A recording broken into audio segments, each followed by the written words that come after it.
what's up? It's Sean Baligian. What up? This is Saddiq Bell here on the Baligian Bell Show. Make sure you check us out on the Woodward Sports Network.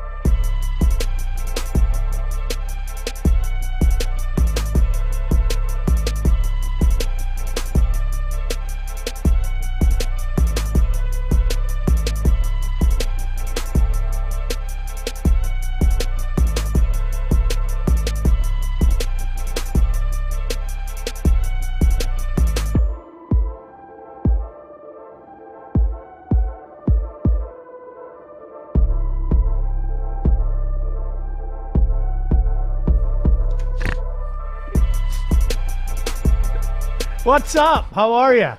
How was your drive? Everything well? Good. This was real. I'm somebody, I make fun of the weather people. I have made fun of the weather people for years, okay? Art was privy to it. We have this thing that we've done literally for like 15 years. It started on the radio, but we post pictures of mass hysteria and, Snowmageddon and all that stuff because 9 times out of 10, when we're told we're going to get a big snowstorm like this, it never comes. Yeah. We get 2 or 3 inches. This one was legitimate. It was legit. This one was legitimate. It was legit. It sucked this morning. Let's be honest. Started last night. Yeah, it sucked. It went on. Almost crashed getting here. Did you? Yeah, the plow just stopped right in front of me. So I hit the brakes and I had to slide off to the side of the road. But, I'm a Michigander, so I was able to maneuver off to the side of the road, bag up, and just, going about my day. Well, yeah, a couple close calls. Do you have 4-wheel drive? Yeah. Yeah. I can't ever live without it. It's funny. What's funny?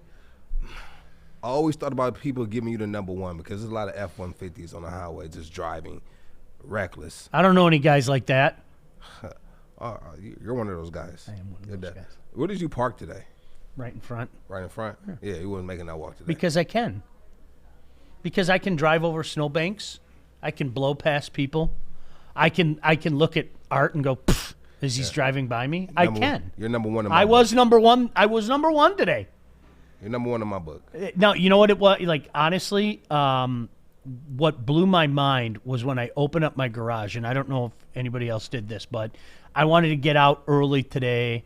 I woke up earlier than I normally do, and I wanted to go out and just get the snow blowing done because the plows are going to come through the neighborhood. Like where I live, it'll come through the neighborhood this afternoon.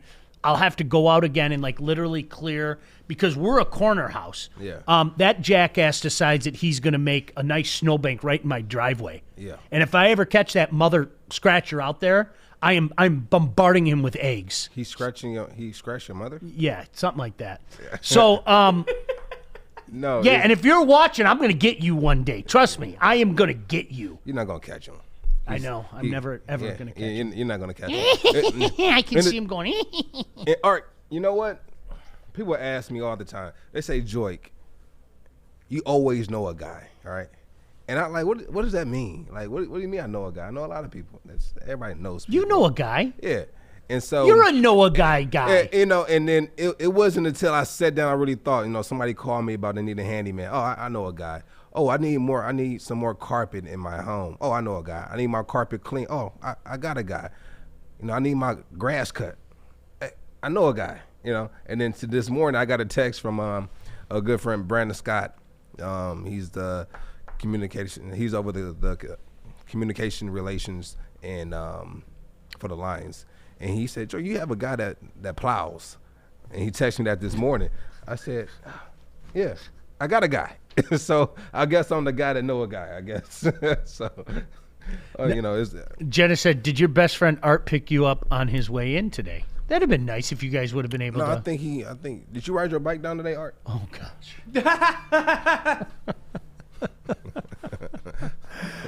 No, it when I open up my garage, I'm not joking, because of the wind, there was a snowbank like up to my waist as soon as I opened the garage. And it was funny because it's so cold, you would think when you open the garage, the snow would just fall in the garage. No, it stayed there. It was so odd looking. We even took a picture of it. I'll try to post it on social media later. But we even took a picture of it because I'm not joking. There was like a snowbank, like perfect with the garage. It was about a waist high. And so when you go to snow blow a pile that is higher than your snow blower, there's an issue on a day like today. There was an issue, but it took me a while, but I went and took care of my neighbor. It's just one thing, always try to be neighborly and all that. Good. So I just did their sidewalk. So, that's one of those things. But be safe out there. Like, all jokes aside, I counted on the way to work. I drive from Novi Road and 96 all the way to 696 in Woodward. That's my drive. And I saw 8 different cars off on the side of the road just in that span. Just be safe. Bring it down a few. Yes, even you heroes in the F-150s, bring it down a few, okay? Bring just a few. I'm not saying a lot. And if there are people doing 20, blow by them. No. Just blow by them.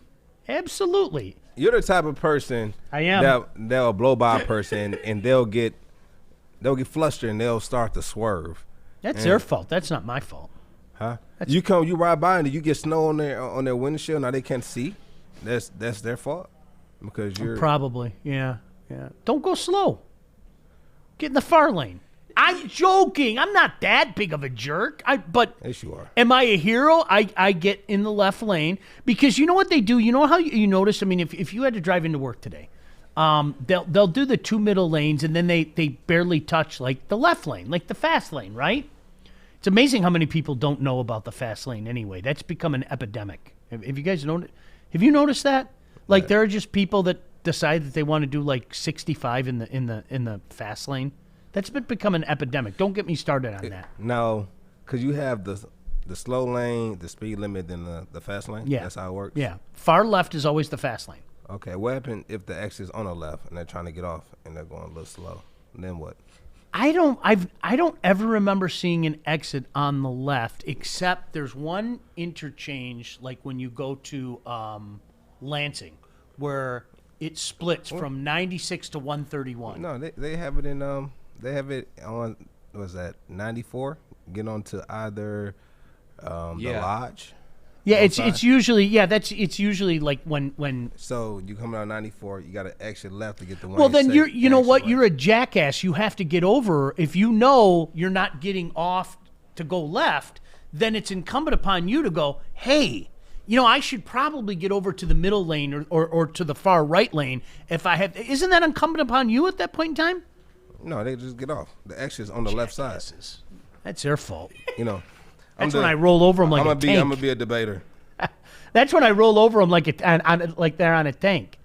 I-94 going to the left is on the is going to the left. Sam said, "Gosh damn truckers!" I know. Lynn wanted to know, Joyke, how did your Tesla manage? Is it good in the snow? It's good. Yeah, it's good. No complaints. Is it like a truck? Yeah, it's like a truck. Have you driven a truck? Have you had a truck? No, I haven't had a pickup truck. Okay. My favorite car that I've driven in the snow was probably like the old school Range Rovers, like my 04. Oh, that had to be cool. Yeah. Yeah, like my old school Range. I mean, it's perfect in the snow. It's perfect. That's the best car I've driven. I don't think I'm ever going to have a regular car again. Like, I've owned trucks now for a few years. I don't think I'm ever going to have a regular car again. I'm serious. That's how much I enjoy the truck. Yeah, it's fun. Yeah, Scott said at some point Sean will find out that 4 wheels slide on ice just as easily as 2 wheels. Yes, lesson learned. Lesson learned. Especially it's supposed to get down to like 0 tonight or something like that. Don't be a hero. Even Scott said I-94 east. All right, I-94 going east. Echo.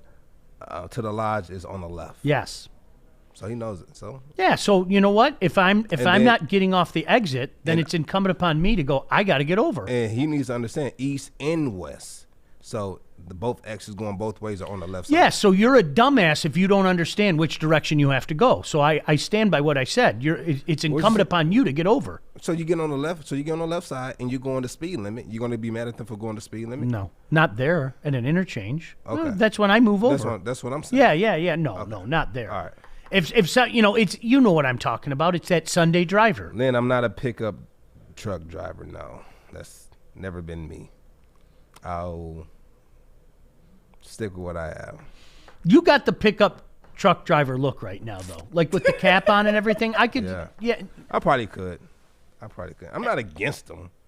It's just not my first choice. Probably because I haven't driven them. I probably Look at need to that thing, though. You can see it better than I can. That's a beautiful truck. It is a beautiful truck. That's a big money. I don't got that type of money, Sean. Here we go. I don't have that type of money, Sean. I walked into that one. I'm not getting paid here. All right, we have a lot of things to do, but I need to bring up one thing, okay? Just one thing. And I want to get our friends that are watching the show, wherever you may be, their opinion, and I want to get his opinion, and I want to get Art's opinion.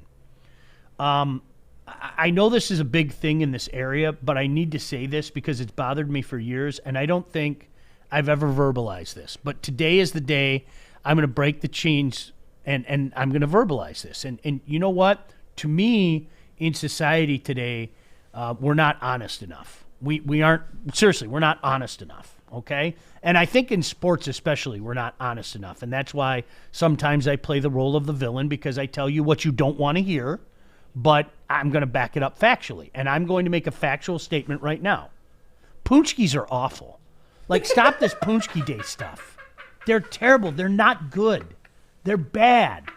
I don't care about your coney Punchki. I don't care about your custard Punchki. I don't care about your jelly Punchki. I don't care if you made what Sean's favorite things Punchkis and you put brisket and ribs and double pepperoni pizza and conies in there, and you made a special what Sean's favorite thing Punchki. Those things are terrible. Why is this a thing? I don't get it. They're bad. Stop it. Knock it off. There. I had to get that off my chest. And I know there are other people out there because we're all supposed to go, oh, it's Punchki Day. Oh, I don't even know brought in Punchkis. I don't even know what that is. I don't even know what that is. I don't know. What day is that? I mean, what is that a holiday? Right, What's it called? Fat Tuesday? Fat Tuesday. Fat Tuesday. Okay. Yeah, Fat so Tuesday. today's Fat Tuesday. Okay, so this is a good time to be in Miami right now at Wet Willie's. They're terrible. At least a couple people. Steve said, yeah, they're bad. Billy said wrong. Lynn said Poochki hater Sean. They're terrible. They aren't They're not good. terrible. They aren't terrible. They aren't terrible. You put them in the microwave for a good, 10 seconds, Ugh. A good 10 seconds. No. Jenna's offended, so I'm you offended. Jenna. Sorry. I didn't mean to offend you. I'm just shooting straight. Yeah, somebody needs to say it. I know there are more people out there like me. We're all supposed to follow in line and go, ooh, I better go to Hamtramck. No, I'm not going to Hamtramck. It's just like going to New Orleans and getting what was the king cake that they have down there. There's like a tradition down there. They have like I think that's what it's called. I think it's called a king cake, and it's like they make it every around like the Mardi Gras time. They make it every year. Hold on. Billy said you're overreacting for the camera, Sean. No, I'm not. They're terrible. Here. Hello, Billy. I'm not overreacting for the camera. Punchkis are awful. Does that make it better? They're terrible. Art, help me out here. Yeah, I will say he's not acting for the camera because before we even went on air, he was bitching about how much he hated Punchkis. I will say that, I can't eat them because I'm allergic to gluten, but I'm Polish. Oh, here you go. I have a gluten allergy. I can't eat. So you agree with me then? Punchkis are bad. He brings up gluten. Yeah, I'm not by default. Anyway, let Joik have his fun. Go on, keep going, Joik. Welcome back. It was great to see you Welcome yesterday. back. Oh, wait. Did you miss me? Did you miss me? They miss me, Sean. Fremont said facts. Finally, someone says it. I'm telling you, it's like we're all supposed to fall in line and go, oh, it's Punchki Day and it's synonymous with it. No, they're bad. Please don't bring me Punchkis. I'm not going to eat them. Really, it's A question: have you ever had a king cake? no. Okay. What is a king cake? Can you describe it for me? A king cake is something that they do. It's like a New Orleans tradition. They do it like every year around Mardi Gras, where it's like a cake and like different type of frosting, and it's I don't know the history behind it. I just know they do it every year around Mardi Gras. Fat Tuesdays. Steven said, I don't even care for donuts. That makes two of us. I've just never been I've never, like, I told you when I was a kid, this is a true story. And Steven, Joy with National Side Chick Day off. my mother used to. How did you know, Steve? My mother, if you're watching, Mom, you feel free to chime in. My mother was, like, deeply offended when I was a kid because I didn't want a birthday cake. Cake was disgusting to me. I never had birthday parties growing up. Did you ever have birthday cake? Did your mom and dad or Grammy Whammy make you a birthday? Blow your candles out, little Joy. I never had a birthday party growing up. Not one. You know what? One time, my mom let some friends come over. Then we went to the YMCA. We ordered pizzas, and then that was cool. I had a birthday pizza when I was a kid. Yeah. I just one time my aunt, and God bless her, she made me like this wonderful like M&M cake, right? And so I had to pretend like I liked it. And because it was my aunt, and I love my aunt and everything. But like I told my mom, I vividly remember, I told my mom and dad, I said, I don't want Jenna. Like, don't do it again. Don't do it. So I would get, no joke, I would get a birthday pizza. Yeah, I can't stand cake. I hate cake. Yuck. You know Donuts, things like that, no thank you. And so Jenna said, Joy, are your toes still painted red? And so, a few days ago, I let my daughter, she was painting her toes. I think it was Saturday. She was painting her toes. And she was like, Dad, can I paint your toes? I said, yeah, you can paint my toes. You can't tell them no. You can't. And she was looking in my eye with the big Google eye. Just, Daddy, can I? Your turn. Okay, paint my toes, baby. Paint. You got it. You don't have the clip of her painting my toes, do you? Okay, good, perfect. No. We don't need to play that. Do you know how many beauty shops I went through? I can't. Absolutely. Yeah. You nailed it. There's no way Way you can tell your daughter no. Yep. So No I way. let her paint my toenails red, and I have not had time to go to the store to get the nail polish remover. So one of my feet are painted red right now. One of my toes. I'll tell you, though, it takes a while for toenail polish to come off because I've gone through the same thing. You're going to have that toenail polish on your toes for a while, so enjoy it. It'll be off about Wednesday, Thursday. You think so? What? Grammy Whammy, by the way, you said buy toenails polish remover and it removes it. What are you talking about? No, I'm saying if you don't remove it. That's what I'm saying. I'm Of course, if you put removing it. nail polish remover. I'm removing it. I'm taking Why? it off. It'll be off today if I wanted it to be off today. Right? Grammy Whammy said she'll be your friend forever if you get her a raspberry-filled punchki. Now she's talking to you. Oh, you can have mine. Grammy Whammy, I'll give you the whole day. Like, usually what happens is in, like, this business, especially, like, we're obviously at Lady Jane's, people come in with, like, boxes of punchkis. They like, act like it's gold or something. And so they would bring them by the radio station, the television station, Lady Jane's, whatever the case may be. And you know what? I don't want that crap. So bring them to Grammy Whammy. I don't want any of that crap. I want none of it. Screw that. And this is a hot topic right now. I want to talk about Sue. Then Dominic Sue, his future. What do you see him going or doing this offseason? Someplace where he can make money and win. So he won't be in Detroit. To the people that are like hoping that there's some incredible homecoming or something. Listen, I've played with Sue. I've had conversations with Sue. I know the type of man Sue is, right? He's a businessman, all right? When he went to left Tampa, went to the Rams, that was a business decision. When he left the Rams and went back to Tampa, that was a business decision. And you're only going to go to teams at this point in your career to where you can go there, be successful, and win games. And Tom Brady going there was a major factor in him staying with Tampa. The GM already expressed that he wants him to stay. All right. Are they going to pay him? How bad do you want me to stay? That's the biggest question. That's going to be the biggest question. That's the biggest question. We have guys on the team. Like Evans saying that he's willing to take a pay cut to keep the team together. What is Sue willing to do to stay? How much does Sue love the Buccaneers? Do you know what I think the answer to this question, Joik, in my mind, the answer to this question lies in going back and revisiting some of Sue's decisions years ago And I think the answer is as obvious as the nose on your face. And I'll explain it when we come back. And you know him better than I do. I think I have a pretty good feel for where his mindset is, having a few conversations with him. Oh, you're a pro. And again, reading the tea leaves of what he's done in the past. Like to me, this points to one direction as far as I'm concerned with Ndamukong Suh, and we will get into that next. Also, Vincent Jackson, just a terrible story. We're going to get into some of that. Yeah. Deshaun Watson, what's happening there? The quarterback carousel. Maybe the Lions made the move at the right time with Matthew Stafford because there's going to be a market out there.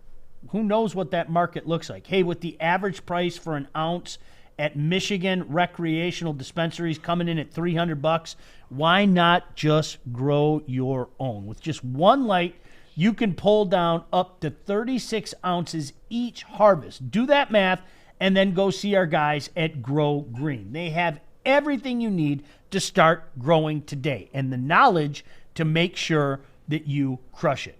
Mention Woodward Sports for a free t-shirt. He's Joik Bell. I'm Sean Baligian. Glad you could join us. It's a Tuesday right here on Woodward Sports. Hey, it's Joey from Woodward Sports, and I am here in downtown Fenton at Bridge Street Exchange. This place has so many amazing things for guys and ladies. This is the hidden spot that you got to come check out. I'm talking thorough good boots, best boots ever. They have barware. They got the Stormy Cromer hats. They got Carhartt hats, a huge Carhartt selection. They even got Snoop Dogg underwear. So go check them out, bridgestreetexchange.com, and use the code word WSN for 15% off. Hi, how are you? All right, let's go back. We're talking about Ndamukong Suh. Let's go back. Let's talk about Ndamukong Suh's decision making. Joik, I am going to speak bluntly right now, and I want to see if you agree with me, okay? Ndamukong Suh, when free agency came up, was looking for the biggest payday he could get, period. He is a businessman. Who was going to give Ndamukong Suh the most money? That's where Ndamukong Suh was going to go. Was Miami a great opportunity for him? Miami wasn't close to winning anything. Miami was offering him the most money, and as an added bonus, was offering the income tax luxury that Florida brings. That's what Ndamukong Suh was all about. He was about the money. If he was about winning, he would have picked somebody else about Miami. Now, with that being said, now that he has won, now that Ndamukong Suh has won, I think he can be a little more choosy. Yeah.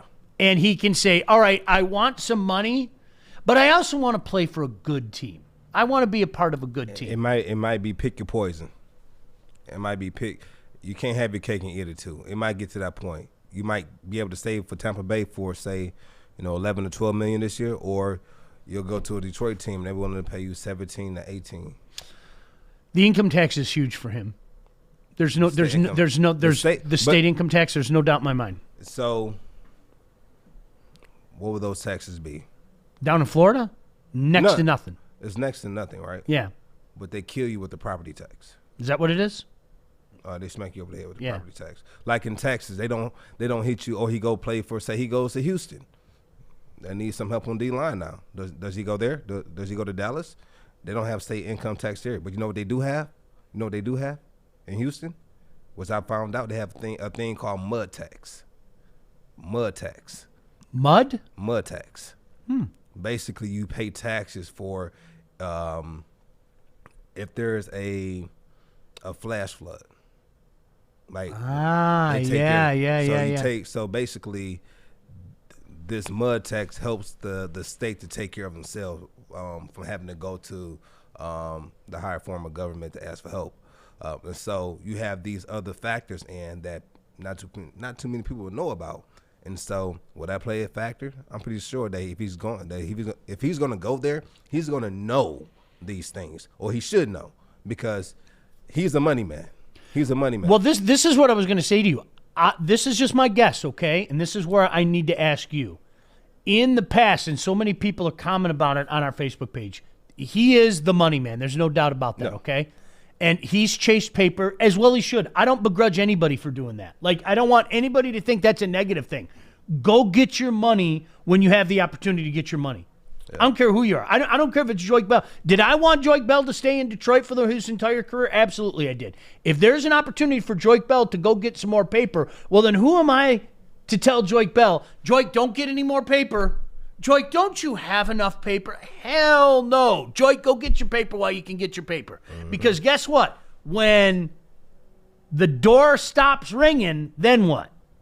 There's a period of time where these guys can go get their paper, and then guess what? Nobody's knocking on their door anymore. So go get your paper. I'm a firm believer in that. I'm never going to deviate from that.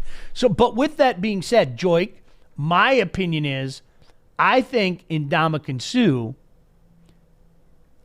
is in all likelihood going to deny a bigger offer from someplace else to stay at a place like Tampa, where he wouldn't have done that 7 years ago.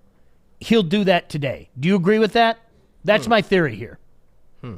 That he's I don't think going to chase the most paper this time is going to be the optimum goal for him.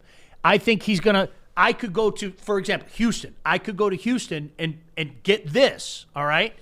Or I could stay in Tampa and get here. Throw a number out. I don't know. What do you think a good number is? Throw out a crazy number. Say he'll get $20 million in Houston. Okay, $20 million here. $12 million. $12 million in Tampa. I'm going to Houston. You think he's going to Houston? I don't think he is now. He's going to Houston. Okay. I'll defer to you. Because is it about winning? He got what he wanted. Now, if he wants to stay there and win again, it's going to be. Why would he walk into a disaster though? That would be my at this point in his career. For 1 year and get an extra $7 million. Okay, it's good logic. Good logic. I don't think he would. We'll find out. It's the same as far as the state. Now, I see in Florida they have a thing called an intangible tax. I have to look into that. It was basically intangible tax. I got to look into that stuff too. Scott said that. Scott actually just put that in there. I've never heard of that. But it was just basically intangible, meaning like it's a tax on nothing because it's nothing. Like it's just like. I'll take your word for it. And I give you like an example for people.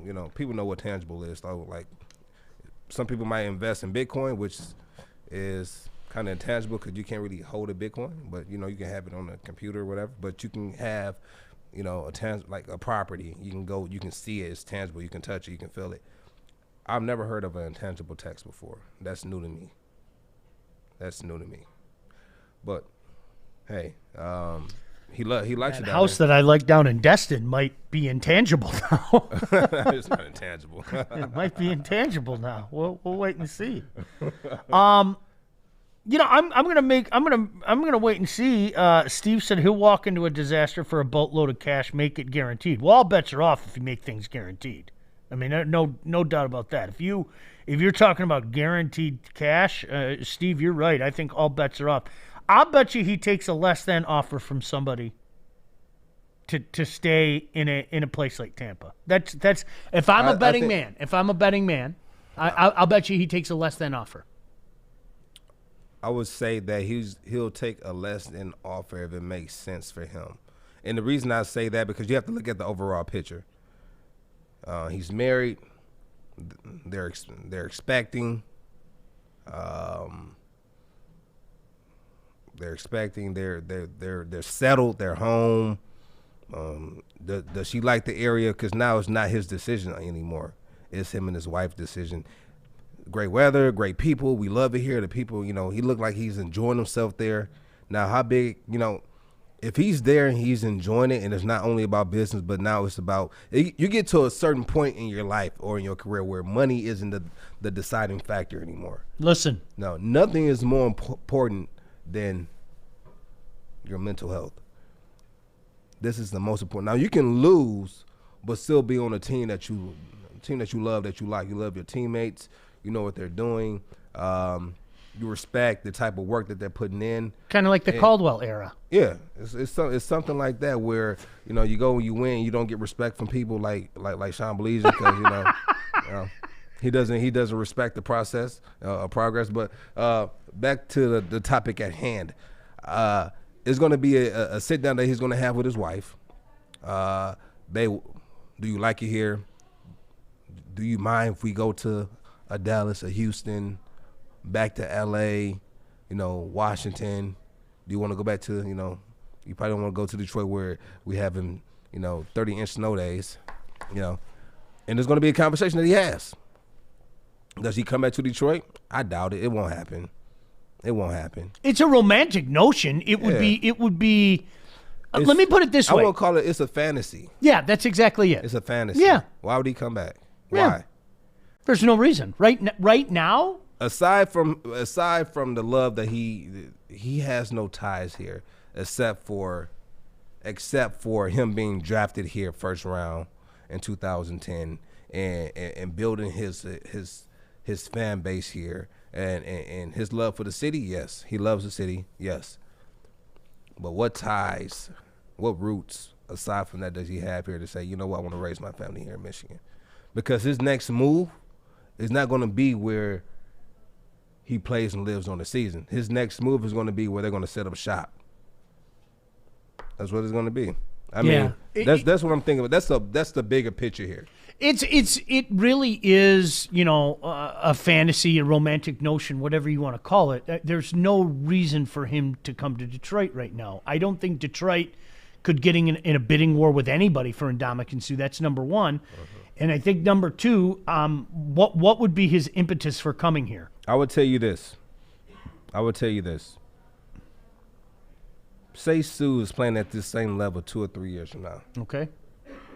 And he's going to say year 15, 16, and he's like, you know what? I said I wanted to bring a championship here to Detroit. Let me try it one more time before I bring my career full circle. Yeah. Bring my career full circle. I think that's fair. Right. And then come back here and then give it one last hoorah. All right. One last go. One last 1, 2, 3 pull. One last one. And if it doesn't work this time, then I try it. Well, and it's interesting because if this turns out the way that we're all hoping it to turn out, and I'm a firm believer in this, you have to be honest about what you are and where you are at. And I think that's where all the franchises are in this town right now. They are basically saying, without saying, we suck, we need to tear it up, and we need to start over. And every team's at a different level of that. I mean, but that's where we're at. And I know we'll get into the Pistons in a little bit. I know people don't like to hear it, but that's what Troy Weaver's saying. Like, look, that didn't work the way you operated. We're going to try it this way. And we're going to load up on young guys, and we're going to do and die, mostly die, with the young guys. But we're going to get rid of the veteran pieces on this team. I mean, why on earth would you get rid of Derrick Rose? Why on earth would you get rid of Blake Griffin if you thought you were going to be competitive? They don't think they're going to be competitive. And it's smart. It's a good business decision. Get what you can. The heavy lifting starts now. Now it's, all right, so what are you prepared to do to get this team back up? This is what it is. But that's what I love about the Lions, Joy. Let me finish this. You know what I love? For the first time in my life, I firmly believe that they're sitting back and saying, we suck. We're bad. We have really done bad business in our entire existence within this family. And we need to bite the bullet. We suck anyway. Why don't we just really suck, get a whole bunch of draft picks, and build through the draft? And I applaud it. I'm not being funny. I applaud it. We talk about this every time. You love the draft. I love the draft. I love the draft when you have pieces on your team that can help mold these players outside of the coaches. Mm-hmm. That is, if not just as crucial as building your team in the draft. Mm-hmm. You don't want to bring guys in that's in the dark on how to be a professional. Sure. Right? Because throughout my entire career, I've never been around a player or a veteran that has day-to-day conversations with their coaches outside of the facility day in, day out. When you leave the facility, you don't want to talk to the coaches, right? You want to be away from that. But you don't mind being around your teammates, right? It's kind of like officers, blue curtain.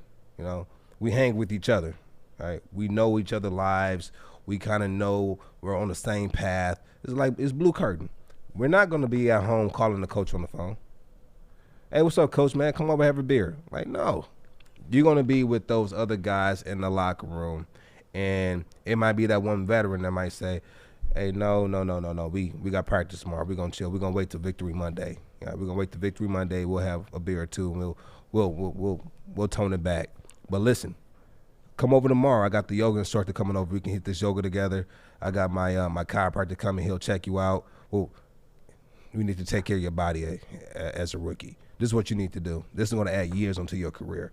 Make sure you're cold tubbing after every practice. And you can do both. I mean, you can pull the stakes out from the homestead because it was a house built on sand, and you can maintain some of that veteran leadership that you talked about, as long as the veterans are cool with it. Just saying, guys, this is what we're doing. You know, we're planting seeds that we hope grow from 2 years. Yeah. I completely It's funny. Fremont brought up GQ. GQ. He's the Pied Piper. Pied Piper of it, right? And then you have guys like that on the team that learn from guys like this, right? That when Bob Quinn came in, he ripped them from the team, like a Darius Slay, a Quandre Diggs. Plucked him.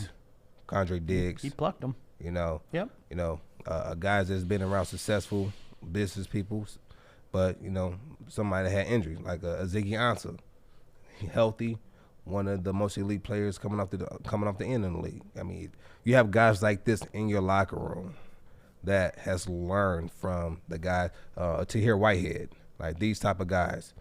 You need these guys in your locker room. Absolutely. Yeah. No, there's no doubt about that. And this is why I say both things can be true. You can rip the stakes up and tell your veterans, I think you guys know what's going on. Let's not Joik, like if you were playing, I would literally, I'm going to be the general manager. Joik, we love you. You've been a consummate pro. You see what's going on with this team. I don't have to spell it out for you, do I? Like we're going to rebuild. We are in a rebuild right now.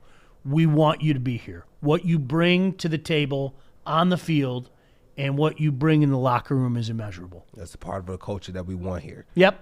Do they have these conversations with these type of players? Your question, that's a great question. You'd be better off to answer that. No. No? That's too bad. They should have those freaking conversations. I've never been a part of those conversations, and I've never seen another player of that caliber be part of that conversation or a part of a rebuild. Like, I've never heard of Calvin. I never heard of Stafford. Now, there are players around the league that get that treatment. But do they get that treatment? Exhibit A, Deshaun Watson. I'm going to ask you a question right now, and I know he's your boy, all right? Calvin Johnson was more of the quiet leader, right? As Stafford was, they were more quiet. They weren't grab you by the scruff of the neck. They were no. I won't say they were quiet vocally because they were just about that action. Be straight to it. It's a difference between a person talking and then a person like the way that I tell you a guy who was a great talker, right? And he was a great player too. Not to take it any way. Was Nate Burleson. Loved when he spoke to the team. He just had that gift. He had that it factor. He had it, right? The way that he spoke is the way that Calvin played. Right? If Calvin gave those speeches the way that Nate was able to give those speeches, and we probably would have saw a different team.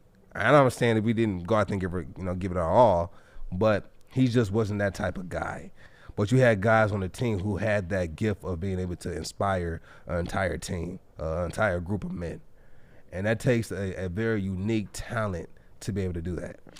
You know what, Joik, I'm stuck on what you said a couple minutes ago because I hope that the Lions brass are maybe having some of those conversations with some of the veterans around here. Because veterans aren't dumb. They aren't dumb. They see what's going on around them, right? And just, pulling you aside and saying, Joik, all jokes aside, listen, you know what we're doing. We are loading up on draft picks.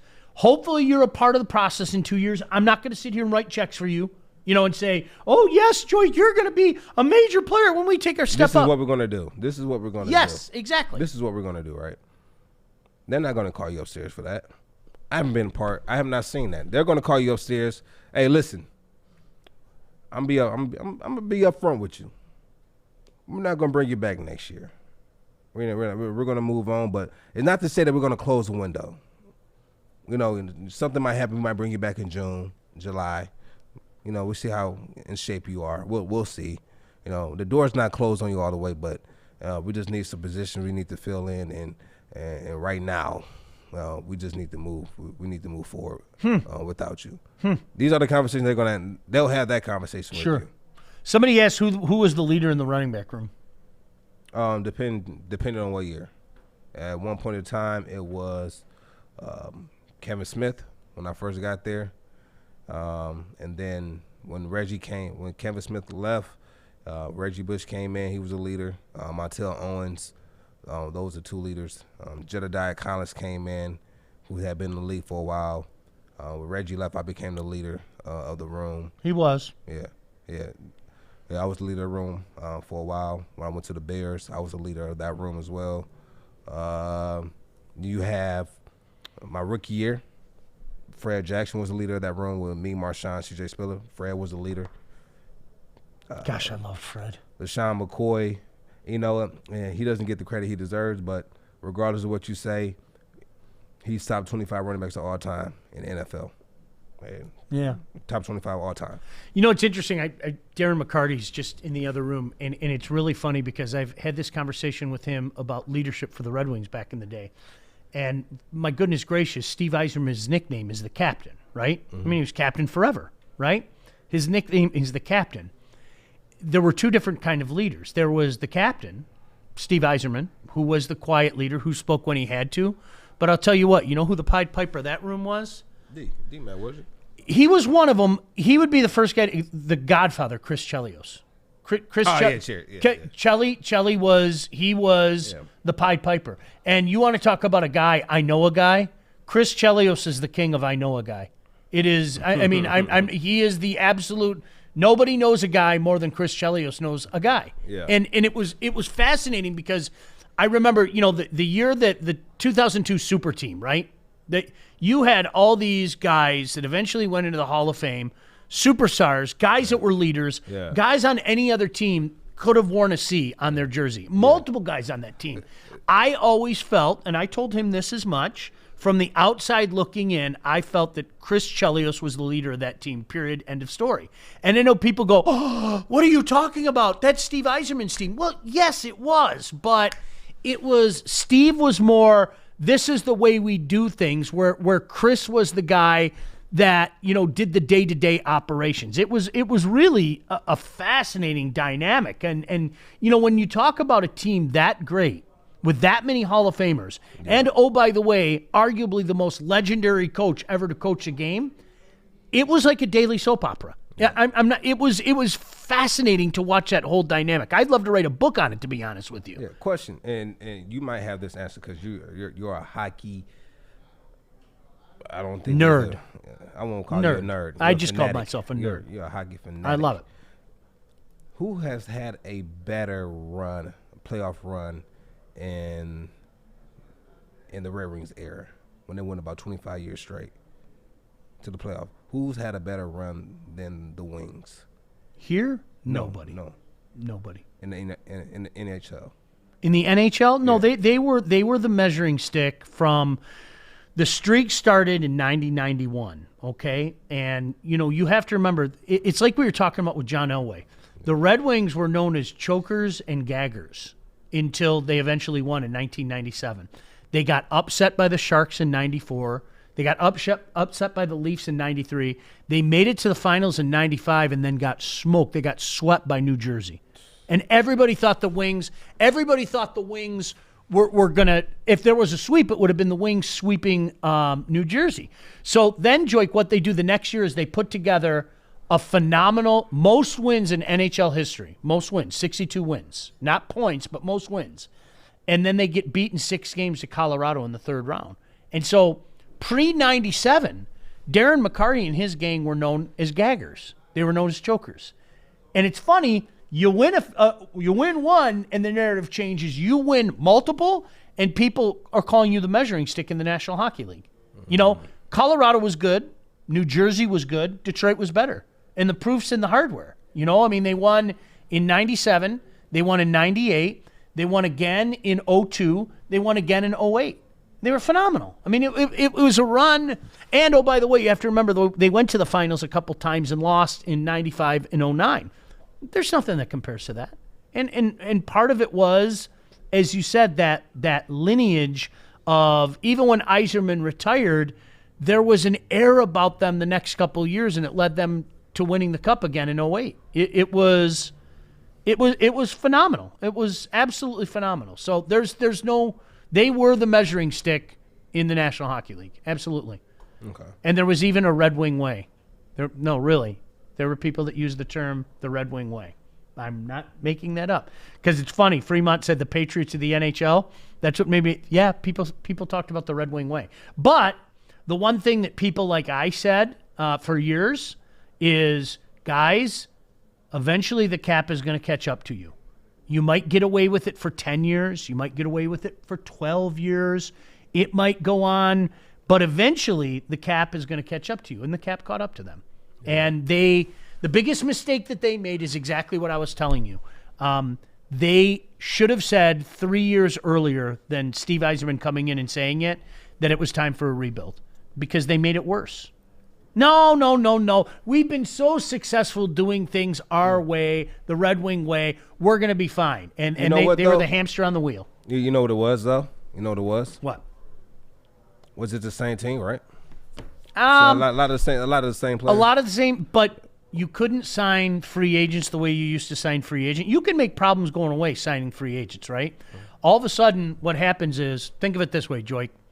You're a stud player for the Red Wings, but as your career goes on, you start making more money like this. And some of those young players start making more money like this, and you want to hold on to your own players. Well, all of a sudden, you find yourself in a position where you're up against the cap. Okay. You can't free spend. Okay. So you could before say, you know what, we're going to go make it. We're going to get this guy. Well, you can't make it fit under the cap. And eventually, so that good young nucleus that you have starts to get older. And as they start to get older, you hit that post-prime era where I think, in my opinion, in sports, people are too vicious about the post-prime era. Joik Bell is still good post-prime. There's a difference between post-prime and done, okay? Right. And the difference is that much. Right. But I think more often than not today, people want to throw away post-prime players, and I don't get it. Because they're holding them to the standard of themselves, not the standard of the rest of the league. That's exactly it. And then you have guys like that who want to continue to go to defend what they've built. Something similar to The Last Dance with the Bulls.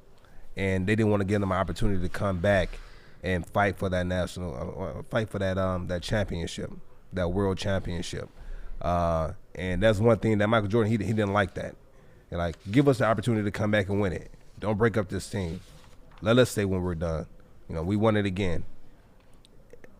I just want to make sure that wasn't the same thing that was happening with the Wings. Adam and I had a great conversation before the show started. Adam's sitting a few feet away from us. I'm going to use Joe Dumars as an example. Do you know what I loved about Joe early in his tenure? If Joe made a mistake, Joe moved on from a mistake. And I think general managers need to be willing to do that.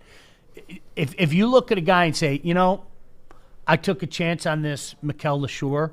It's just not working. I got to move on. Move on.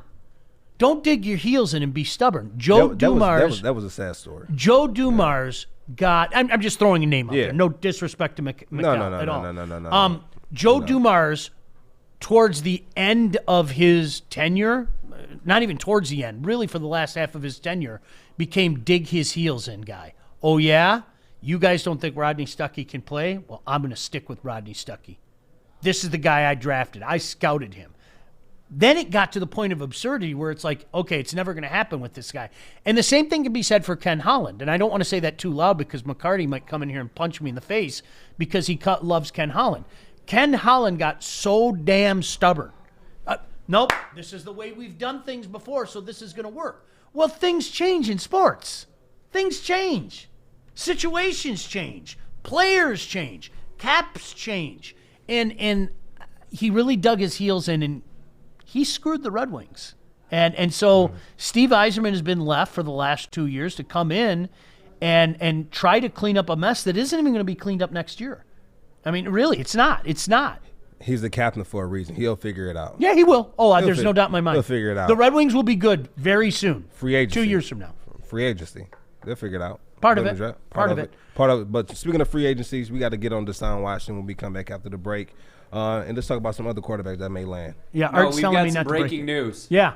Go ahead, Corey. The Pistons Mavericks games for tomorrow is canceled or was postponed. The governor of Texas declared a weather state of emergency, so that's going to be their second postponed game in a row. Yeah. So They don't know what to do down there. So they're not playing the Spurs tonight, and they're not playing Dallas They don't tomorrow. like it's. Have you been down in the South when there was like snow and inclement weather? No, but they will get an inch of snow down. They don't know what to do. They shut down everything. No, State of I'm not emergency. being funny. They don't know what to do. It's. No. Do you know what it is? They don't have the necessary tools or snow equipment to make sure the roads are in good conditions. Like we have snow plowers, we have the salt trucks, we have these different things that help us to maneuver through the snow. They don't have that in the South. That costs. I think it costs a lot of money to store those type of vehicles and equipment. So I don't think they rather just go have it might be cheaper to have like the state of emergency than have that equipment stored somewhere in the state. When I was down in Carolina, one of the times I went down there, they had about, I'm not joking, I wouldn't even call it 2 inches of snow. It was probably 1.5 inches of snow. The gridlock was, I was laughing. It was like, huh? They're just not, and they spread sand. They did sand down there, but it was fascinating to watch. Like these, it's almost like the people way up north, like the people in Houghton always like contact me and laugh. The people that I know way up in Houghton, where Michigan Tech is, and they're like, "You guys got 4 inches and you're acting like it's the end of the world." You know, it's kind of akin to that. You know what I mean? But it was like 1.5 inches, and cars were off on the side of the road. They just don't know how to. They don't know how to deal with it. You know, it's funny. A little audible. Yeah, that's exactly it. All right, so we cool to take that break now, Art? All right, as Joik was saying, Joik, say it again. Throw us the break again. Speaking of free agency, let's talk about a little bit of Deshaun Watson and the rumors about him in Miami. And let's talk about the other QBs that may land in other places that are hidden free agency right now. So stay tuned. I'm looking to bring on another HVAC tech right now. We are recruiting 5 to 10 techs a month. We're looking to grow and expand. Every new tech we hire is from Northwestern Tech. The hands-on training is fantastic. They're always my first call. We love hiring Northwestern Tech grads. They come out trained and ready to work. Our program is only 10.5 months, and our next classes are starting soon. So why wait? I'm looking to hire Hire a graduate of Northwestern Tech. Northwestern Tech. Northwestern Tech. Northwestern Tech. What up, and we're back. Sean Baligian Bell here, and we want to get into the Deshaun Watson talk. Do you think he's going to go to Miami? The GM doesn't want to have any dealings with Deshaun right now. You know, I think I told you this, but I'll say it again. When a guy tells me he wants out, I'm going to accommodate him. Period. I am. I'm going, like, if you don't want to be here, when you already got 1 foot out the door, I'm going to do it. But Joik, I'm going to be as brutally honest with him as I can. And again, Joik, I'm going to speak to you. Joik, I know you don't want to be here. I know that you're not happy here. Yeah. I hope that you can be as professional as possible. I'm not questioning your lack of professionalism. I just want you to be professional. I'm going to do everything I can to accommodate you. Really, I am. Yeah, he doesn't want to be part of a rebuild. But you need to know, Joik, if we don't get a deal we like, you're stuck here, bro. And that's, to me, I don't know, Joik, you've been there. You're the only guy that can speak to this as a player. To me, I'm the type of person, if I talk to you like a man and I shoot straight with you, regardless of whether it's something you want to hear or not. I respect it. Right? And you're going to have to respect what I say back to you. That's exactly it. It goes both ways. Well, listen, I don't want to be here. You guys lied to me. I don't trust you. I want out. And if you guys don't want to give me what I want, then I'll go about this as professional as I can. But at some point, we're going to have this talk. Now, if we have to reach out to other teams to figure out a deal, then we have to do that. And if it comes to me having to do some things that I don't want to do, then I'll have to do that too. So my response to you would be, I'll do the exact same thing. Joik, you've been nothing but a pro with us. I'm going to do my best to accommodate your wish, okay? But, Joik, I hope you understand this is a business. This is a business, and I have to do what's best for the Houston Texans football club, okay? And if we don't get a good deal, I'm not going to trade you. I'm not going to trade Joik Bell for a 4th-round pick.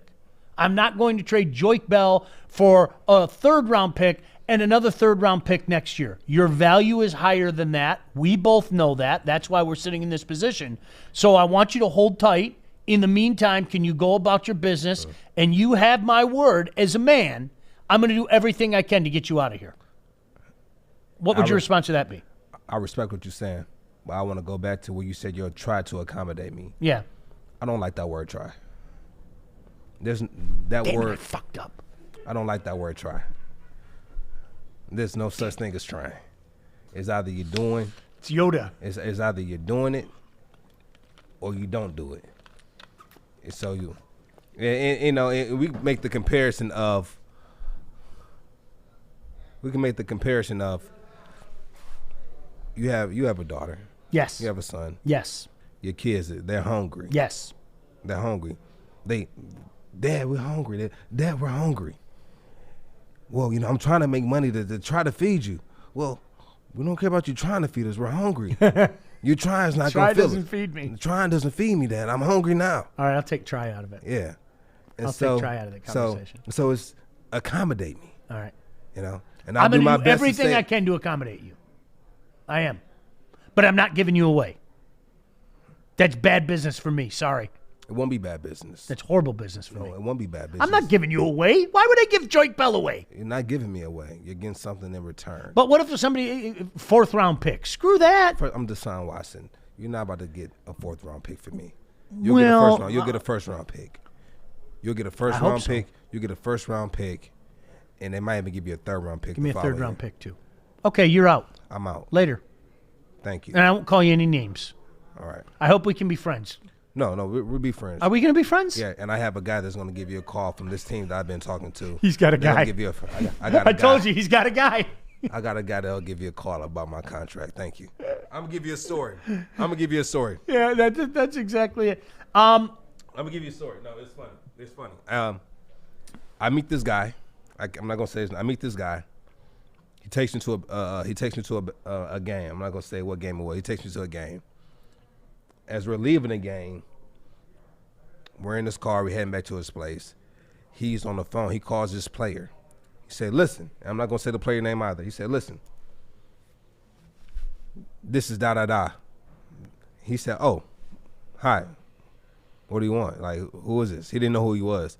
He said, listen, are you happy with your situation at such and such team? The guy said, if I can get you to another team, say this particular team, would you want to make that trade? The guy says, who is this again?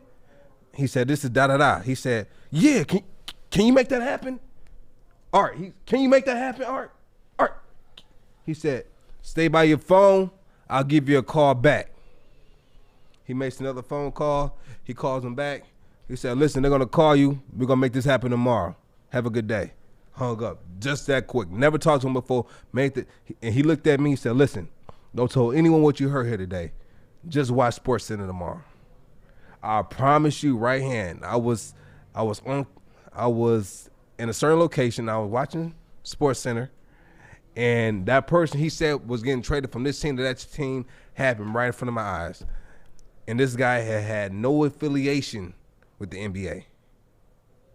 No affiliation with the NFL. No affiliation with the NHL. No affiliation with MLB at all. And he was able to make that deal happen.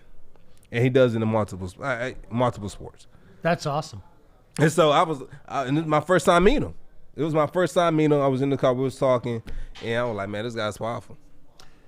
Scott said, let's see, the Texans could take a massive cap hit, lose a franchise quarterback, and get a 1st round and a 3rd. Sorry, not worth it. And that's their choice. Deshaun Watson has nothing to do with what they did with J.J. Watt. Well, so for you to place that your burdens on me, that's not fair to me. To me, at this point in time, though, this is where I would reiterate to you: I'm not giving you away. I don't want a guy who's here. I don't. I don't want a guy who's here. First rounder and a third rounder the following year, I'm out. You say I'm out, I'm out. And I got a guy. I have a guy that I've been talking to. I have a guy for a president of a team that I've been talking to, and they want me, and they're willing to give you that for me. Let's make it happen. They'll be giving me a call. You know what? You brought up something, especially with that conversation. Tell them you know me. They give you a deal. I once had somebody, and he was a prominent athlete, vent to me one particular evening. And I won't tell you the circumstances because you could guess. But a prominent athlete in this town once vented to me. And you know what I did? I liked that human being, and even if I didn't like that human being, I sat on it. And I told him, you don't want me to say this. Yes, I do. I wouldn't call you. You don't want me to say this. I said, I'll make you a deal. If in the morning you feel the exact same way, call me. And I said, I'll text you. And I'll ask you, do you want me to run with this? And you know what? Didn't even have to do it the next morning. He hit me up and he goes, I'm glad you didn't run with it. Like true story. And if I told you the story, you'd laugh. But tell me after the show. But tell me tell the people what sport. I'm not going to tell you nothing. Just a sport. Nope. I'm not. You're gonna be able to guess it. No, I'm not. Yes, no, you are. Somebody out there will. There are too many sleuths. We don't even know what he asked. No, but there are too many. There are too many sleuths. There are too many sleuths out there that know me and know that I've gotten along with certain guys in the past. I don't even want to. I'm not even going to go there. You got along with me in the past. But no, no, I'm not going to say it. But it's funny how that I don't know why that popped into my head, but it was about 12 years ago, and it was something that I could have done it that night on television, and I was like, no, and I go, listen, you're pissed off about something right now. If you feel this way in the morning, I promise I'll say something on my radio show, because I was doing TV at night, I was doing radio during the day, and I was like, if you're pissed off in the morning, I'll get it out there. And dude, I'm glad you didn't say anything. I told you. Sometimes you need people. You need. All right, you got a guy. Your guy has to protect you from you. You can't react emotionally. You can't react rashly. And that's where, like when you were having the conversation to me, like from the player's perspective, you were being nothing personal. It's business. I want the hell out of here. And like when I hear that, I don't want to keep a guy that wants to be here. Get out. I'm going to help you as much as I can without hurting my team. And that's where it's at with Houston. So for them to constantly say, well, we have no intention of trading him. You know what? I lose respect for them even more. I don't want a guy that doesn't want to be here. The entire world knows this guy doesn't want to be there. And you're making him be there? Well, why the hell would I want to do anything with you? You're not selling any merchandise with him. He's not, and this is the thing, though. It's not a shot at Houston. It's a shot at the Texans. And we have to be able to separate the two, right? Deshaun does a lot of stuff in the community there. I'm pretty sure he's going to continue to do stuff in the community there because he loves Houston, but he doesn't like his situation with the Texans. You can be loyal to the city and not the team at the same time. Both things are possible. Both things are Say possible. it all the time. It's like being in Michigan, and you could be an MSU basketball fan. You could be a U of M football fan. I didn't go to either school, so I can straddle the fence. You can. It's both. Well, you know what Art, you like that one, Art? Joik, you know what we were talking about yesterday, and Steve said, I like Sean and T. Foss, but let me get this. The show ain't the same without you, Joik. Amen. Oh, who said that? Steve, sorry. Scott said, Sean, you know that if the Texans declared they were going to trade him when the value goes down, the team needs to make it look like they want to keep him to drive up value. 100%. 100%. But, I mean, I'm saying privately, I'm doing everything I can. I don't want that guy there. That's cancer. It is. No. Yes, it is. You know it is. It's not cancer because his team. Yes, it is, Joy. I'm going to tell you You're sticking up for the player. It's cancer. No, it's not a cancer. A cancer is a person who comes in, doesn't put in the work, all right, speaks negative about his other teammates. That's cancer too. Talks about But me saying I don't want to be with this team isn't a cancer if I give you a specific reason. He gave you the reason. Mm-hmm. You told me that I was going to be a part of this. You told me that I was. You lied to me. The front office are the cancer. Can I tell you this though, Joik? If I'm your teammate and you are adamantly telling anybody that listens that you don't want to be there, that pisses me off. I want you gone too. You know what? I want to go to. That's fine. I want to be gone. I want to go to war with guys, and that's why I say it's a cancer. That's I want not to good. be gone. That's not good for the room. You know that. No. Get him out of there. Get him out. I don't want to be there. Yes, and that's why I'm saying it's cancer. But not because of my actions. Because of your actions, I don't want to be here. The whole thing. That's why I'm saying exactly. I don't care if it's Deshaun. I don't care if it's the ice cream man. I don't care if it's ownership. When you have a situation where a guy doesn't want to be there, bye-bye. Sean. That works in the locker room. Sean, this is not about what he wants. It's because the position that they put him in. And he doesn't want to be in that position. Okay, all right. You're 100% right. Right. So as his teammate, that's cancer. Bye. No. As a teammate, say Matthew Stafford were to do that, and they brought Matthew Stafford back. Mm-hmm. I would not look at Matthew Stafford and say you're a cancer to this team. I would 100% look at Matthew Stafford differently. Because you're the media. No, you're the media. I'm telling you, I'm in the locker room with him every single day. If I was an athlete, I would 100% look at somebody who didn't want to be there differently. 100%. I would. No, it's a difference between not wanting to be around the team because of your teammates and throwing your teammates under the bus versus doing a specific attack on the people who lied to you. I don't blame. No. It's not about I don't want to be here and play. Play with. It's not about. I'll have a conversation with my teammates. Listen, guys, I love you guys. You guys have been through hell and back with me, but what this front office has done, they have betrayed my trust. And you already know it's like a girl. You lose that trust, it's gonna be around you. You get it back. You're 100% right. And so now because not because of you guys, but because of what they've done. I have to move on. I have to move. Joy, you are you're missing. You are 100%. I am not pointing the finger at Deshaun Watson saying this is Deshaun Watson. I understand what you're saying. As a player, players are going to look at him different. Players are not going to look at him different. Do you know why I would look at him differently? Because I don't want a guy there that doesn't want to be there. You will look at him differently. Yes. Players won't look at him differently. But that's fine. If I was a player, I would totally feel that way. I would say, I would say, Deshaun. Too bad you wasn't there. I was there. No, Joy, nothing. You're absolutely right, but I'm glad that you can tell me how I would feel. Thank you. Can you tell me what I'm going to have for dinner tonight because I was interested? But listen. Probably brisket. No, unfortunately I don't have any. I don't. I might pick some up on the way. I don't know if I can get it done for the rest by the time. No, but Joy, what I'm saying is I would make a point to say to you, Deshaun, I feel you. I'm with you. And like you have every right to feel that way. But that lingers over a team. That lingers over a locker room, doesn't it? No, you know why it doesn't? Because even though he doesn't want to be there, he's still a professional. You see him in here, the first person in. He's the last one out. He's the first one in the weight room. He's the last one out. First one on the field. Last one off the field. You telling me that's a cancer on the team? No, see, you're missing. What you're saying is you're looking at his words. You keep calling Deshaun a cancer. He's not a cancer. No. The situation is cancerous. The situation is cancer, and that's what I'm trying to get out. But you're saying that's a cancer on the team. I never said that. No, once. You said it's a cancer to have that guy on the team that doesn't want to be there. Yes. It's a cancerous situation. Yes. No. That's not what you said. You said that's a cancer on the team when a guy doesn't want to be there. You wasn't specific. He is not. And so you left it up there. You left it dangling right here for me to jump out and grab it. Art, hold on. Never once did I call Deshaun Watson I didn't say you a did. cancer. I said you left it dangling up here. No, you didn't. Wasn't specific. And Joy, this is. I tried to explain this to you. I think we're saying the same thing. I really, truly do.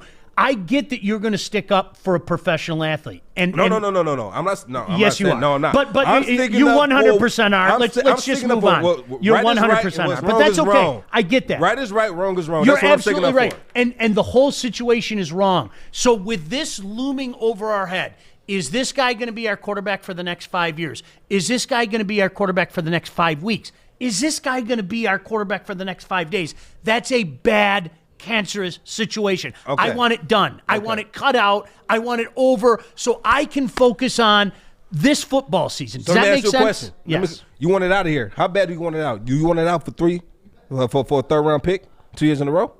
Do you want it that bad? I can't speak as a player. Are you talking about as a general As a front manager? office, you want him out of you want No, him out. because I'm not going to screw my team. Exactly. You're not going to screw your team. But that's a cancerous situation. So what's worse, having a cancerous situation on your team or starting fresh?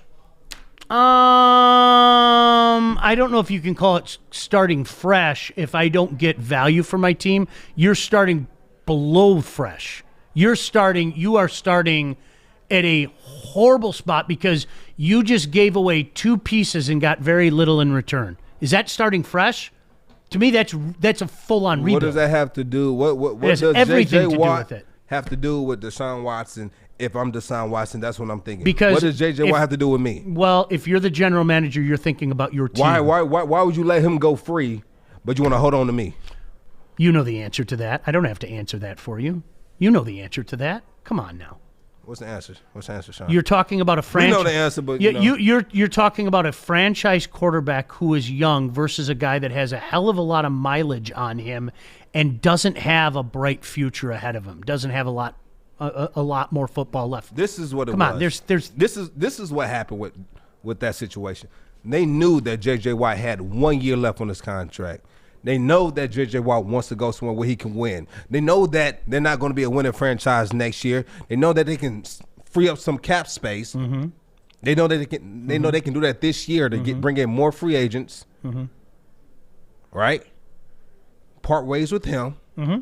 Bring in some I'm more gonna do guys. everything I can and we to do still that. have Deshaun Watson here. Right? I'm going to do but everything I he can. doesn't want to be here. I'm going to do everything I can, but I'm not going to screw my team. He doesn't want to be here. You're right, and I want him out. I'm going to go get a guy in the draft. You're right, and give I me want a him first out. round draft pick. Give me a third round the following year. You take his contract. Boom. Let's get this done. Scott said, Joik is right. James Harden wasn't a cancer in his last couple weeks in Houston. Well, look, if you're talking a couple weeks, well, of course not. But do you want this, Joik, Let's talk about it. Do you want that darkness looming over you going into camp? No, but Nobody wants. Like, No, come but on. I'm asking And you all this, I'm asking Art, people this right what- now, this I'm what I- asking people, like seriously, don't think one move ahead. Think 2 steps ahead. This that was 2 steps ahead. This darkness that's looming over you.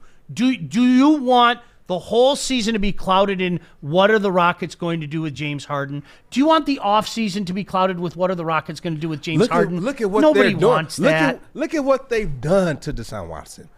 They took away his number 1 target. They took him terrible. away. A horrible move. They didn't even consult with him. You know what I'm going to do? You know what I'm going to do? I'm going to play your role. You ready? Yeah. You know how I'm going to defeat you? What does that have to do with me? I didn't make that deal. What does that have to do with me? I didn't make that deal. Hey, the franchise. I didn't do that. The franchise. Why are you blaming me? Why are you holding me against? What did I do? The franchise. It's business, Joik. Everything comes back to business. You're you avoiding the elephant in the room. You took this job, so you're gonna take everything that comes with it. So anything that happened prior to this, You're a member of the Houston Texans, so you have to. I mean, it's got to go both ways. It's got to go both ways. Hey, that deal should have never. We're been paying done. you great money, Deshaun. You're a Houston Texan. It doesn't go both ways. You know it as well as I do. Listen, I'm on Deshaun Watson's side. I hope you know that. He's well within his rights to do everything that he's doing. Well, let me go. I can't do that. Let me go. I cannot do that as a general manager. Let's call I cannot Washington do that. football team. I cannot do Let's that. call Martin Mayhew. Hey, Martin, how's everything going? Hey, everything's good on this end. I have a proposition for you. You guys are 1 step away. I got that 1 step in Deshaun Watson. What are you guys willing to do to get him? I know you guys wanted Matthew Stafford. He's gone. Let's make a deal with him. He's the best quarterback that's going to be in the market. You're not going to get this anywhere else. He is. Let's make a deal. You want to call the Colts? Hey, Coach, listen. Washington football team just gave me this offer. What are you willing to do to get Deshaun Watson on your team? What are you willing to do? All right?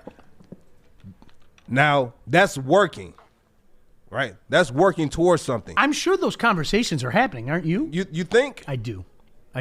You think those? I really do. I hope so. I do. They give him a first round.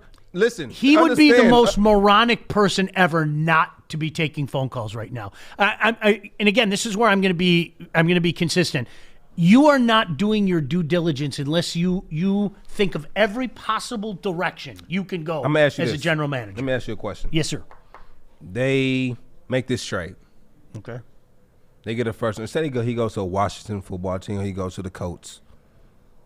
Both of these teams, right? Either one. What is the main thing that they need to? What's the first thing they need to start rebuilding this team next year? I'm asking you. What's the first thing? Houston? Yeah. What's quarterback? The first? Quarterback.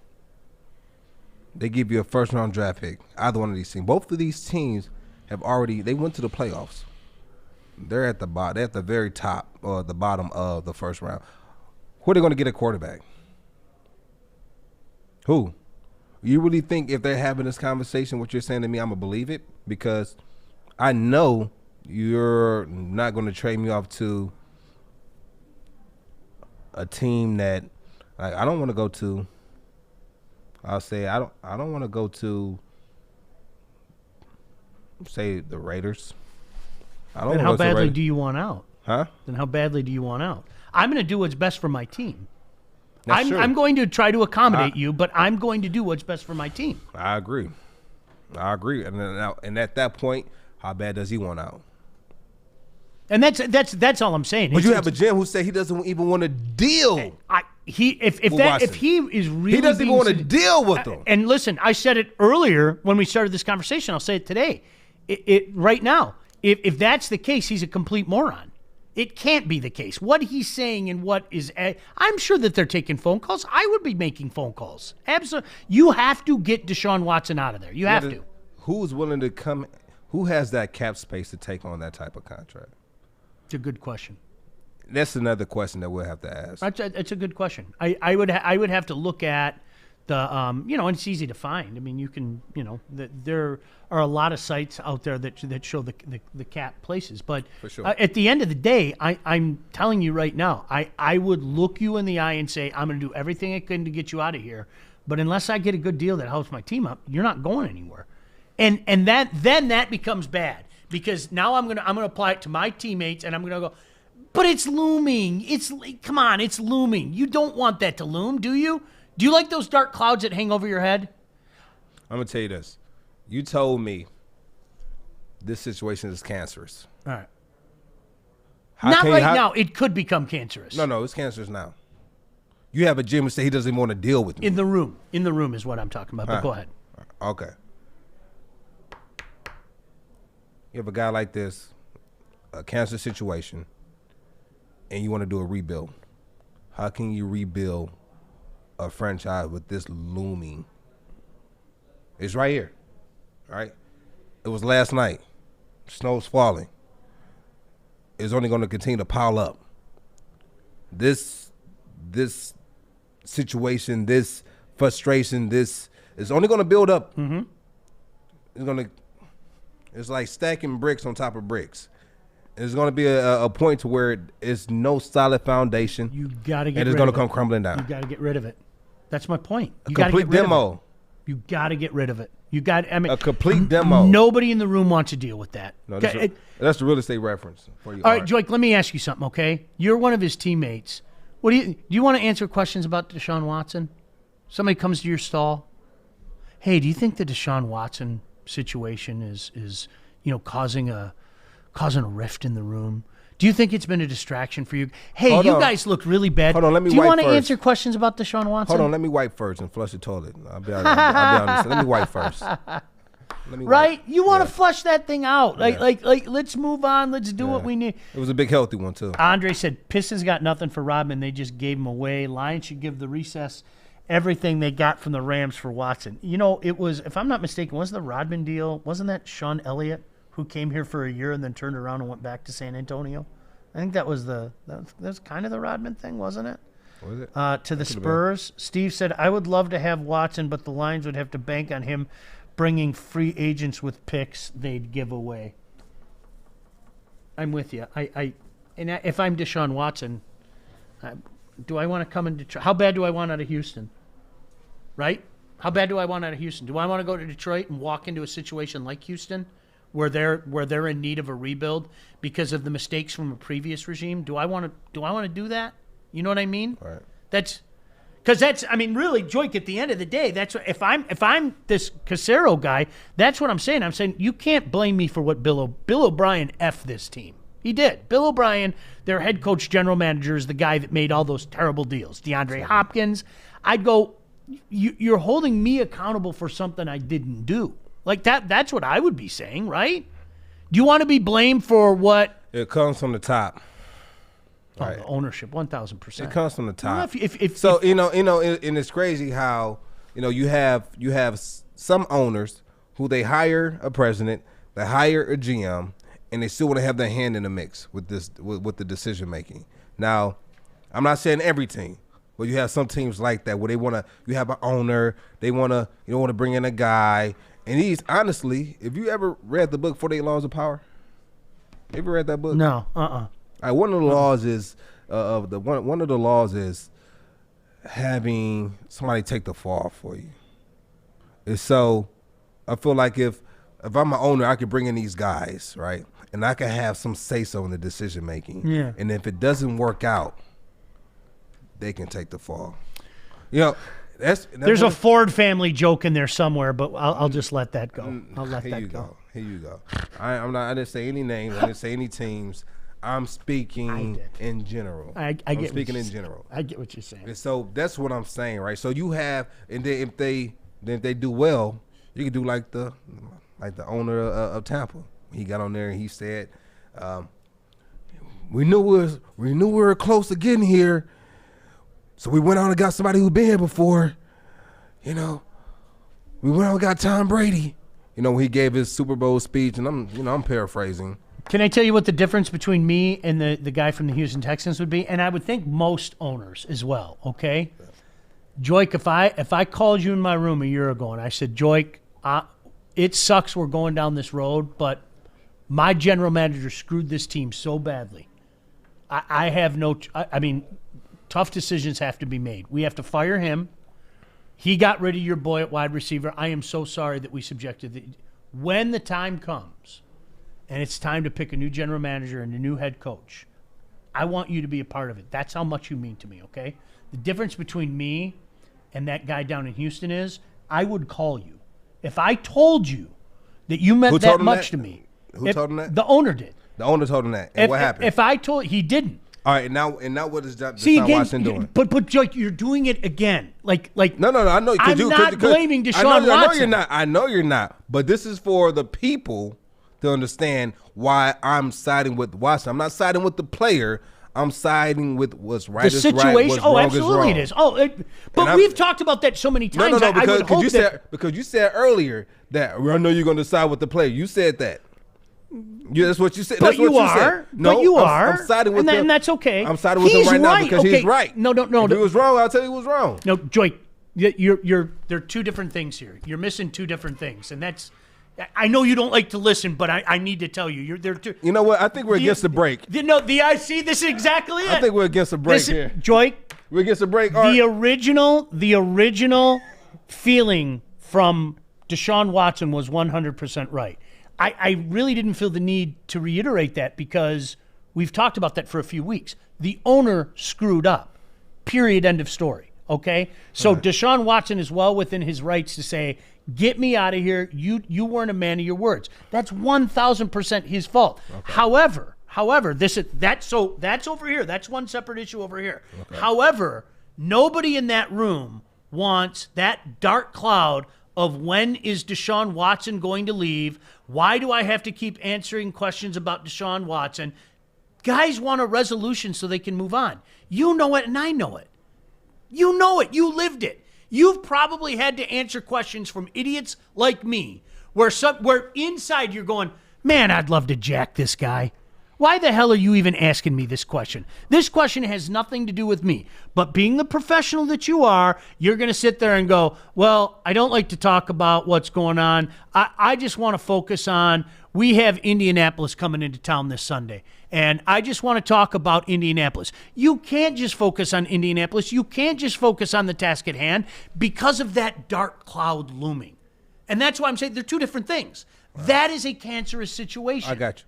Does that make sense? Yep. Good. This just all right. We're coming up against the principle. Absolutely. Yeah, let's move on to where will these QBs land?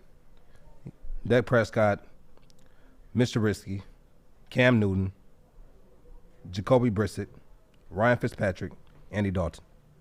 Want to talk about it when we come back? Let's do it. Start a new career in an industry that is always essential, the heating and cooling industry. Learn more today by visiting northwesterntech.edu. Joik Bell, Sean Baligian, hi. Woodward Sports.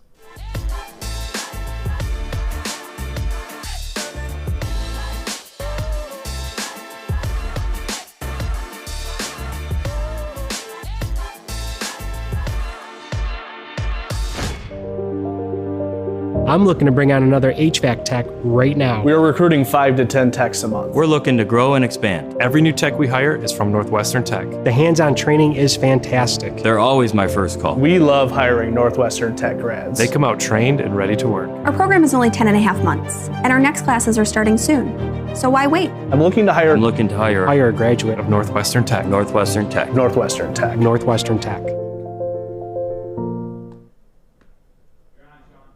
Hi, how are you? Everything well? Couple comments before we move on to the quarterbacks. Deshaun, the guy who made those promises to you about being involved, we fired him. Give the new guy a chance. Joik is Watson's agent. No, fam. Just give me a way to a contender. You know what? It was the owner. He's the guy that screwed it up. Bill O'Brien blew the team up. It was the owner that made those pledges. So the owner's got nobody to blame but himself for that situation. Amby said, Joik's going to say Detroit versus everybody. That's great. Andre said, why did you guys blow off my deal? 2 number ones, a third, and Goff. Talk about it. What's wrong with that deal? So you're building around Deshaun Watson.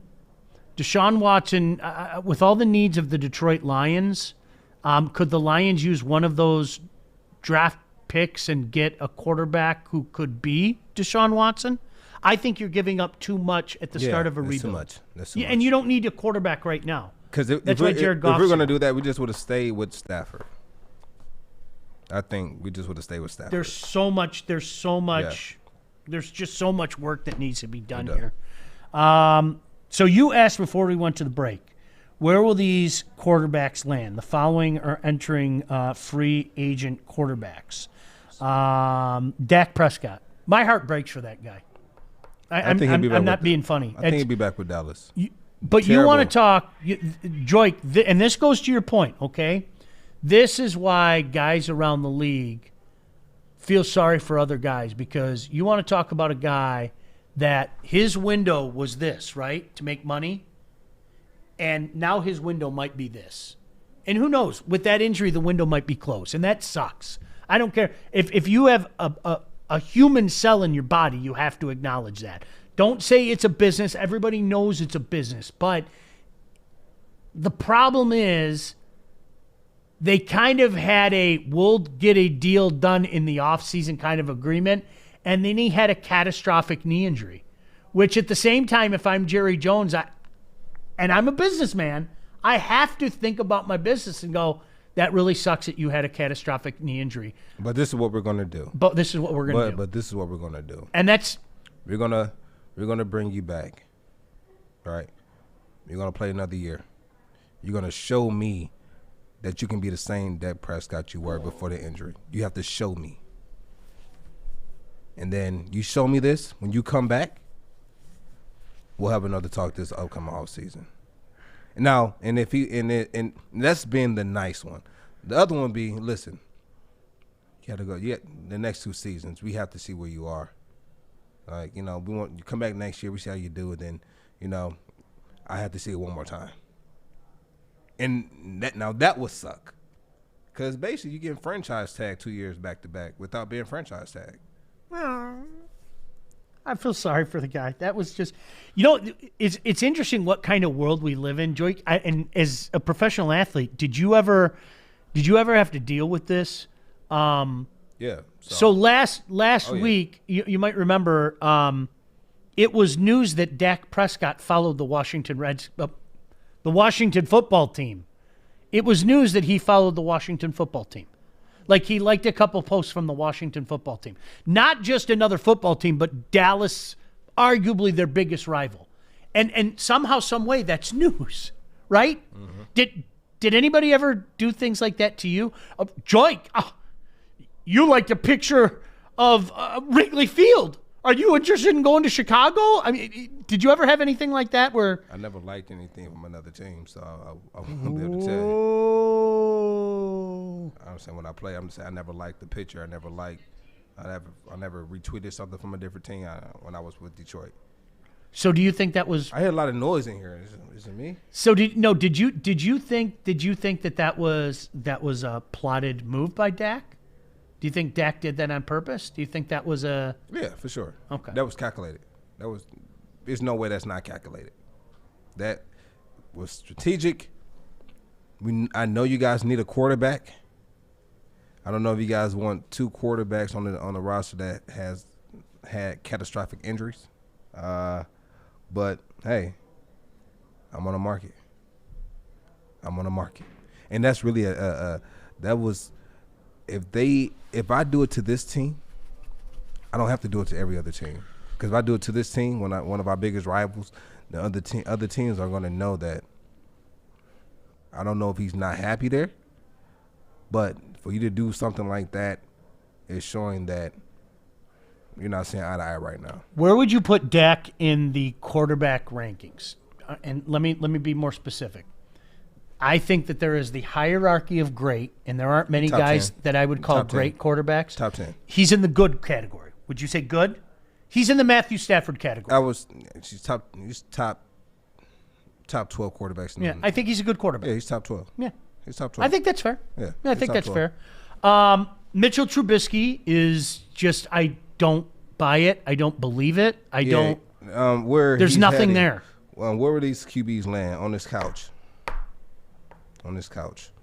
But you know what, though? Does he have the skill set? Yes, he has the skill set. Is it coaching? Is it him? Is it between the ears? Is it the system that he's in? What is it? Because that Bears organization, they always seem to get the quarterbacks who... There's something missing? It's something that's not there. There's something missing. You know? Yeah. It's something missing. No, you're absolutely right. And so you have to, is it the players or is it the coach? The coaching? Which one is it? Well, it depends. If they're playing the Lions, then Patricia will go into zone and pick you apart. Mitchell pick you apart. Pick you apart. Because if you give a quarterback time to throw in the National Football League, I don't care who you are. I'll pick you apart. You give Mickey me Mockner, Joik Bell are going to pick you apart in the National Football League. I got a little arm. Give a quarterback time to throw. I've seen a little arm out of Joik Bell. I'll pick you apart. I think you forget that. We talked about Cam Newton. What's the level of interest for Cam Newton out there? I think he's nothing. I know I told you this one of our early shows together. I think Cam Newton's days as a starting quarterback in the NFL are done. I think he can go to a team and be a good second. Yeah. Yeah. I'd be ecstatic with a guy like Cam Newton. Is he willing to take that role? No, I don't think so. I think he probably looks at himself as a starter, right? I don't care what you look at yourself as. It don't matter. You can look at yourself as whatever you want to look at yourself. Art is laughing. I'm serious, Art. It doesn't matter. That's why I don't think he. Drake, I don't think he is. I don't think he is. He's not. Your time is done. But you can still be a valuable piece on the team and still get paid good money. Now, at this point in time, if you don't want to do that, then that's all based off your ego. That's your ego talking. Now, you being second string doesn't mean you can't compete for the number one job. It's just you just don't have to prove yourself. And if you don't want to prove yourself because you feel like you've already done enough, that's not what the NFL is. The NFL is a right now league. What can you do for me right now? All right? Prime example, Dak Prescott. He can't do anything right now, so he's not going to get paid. It's just the way it is. That's the nature of the beast, and it's sad to say. For a player of that caliber to put in his time and not get what's due to him, that sucks. It's a bad situation. It is. Just like Deshaun Washington over there in Houston. Scott said Tim Tebow still thinks he's a quarterback, just like Cam does. He is a quarterback.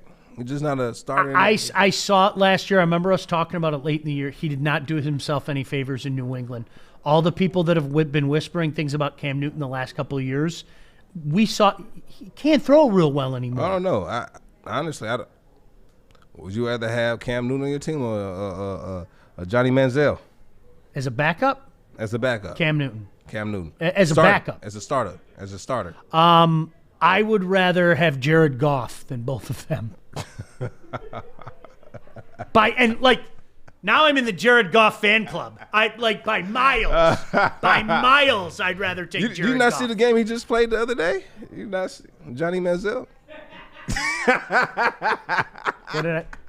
What did I miss? Flashes.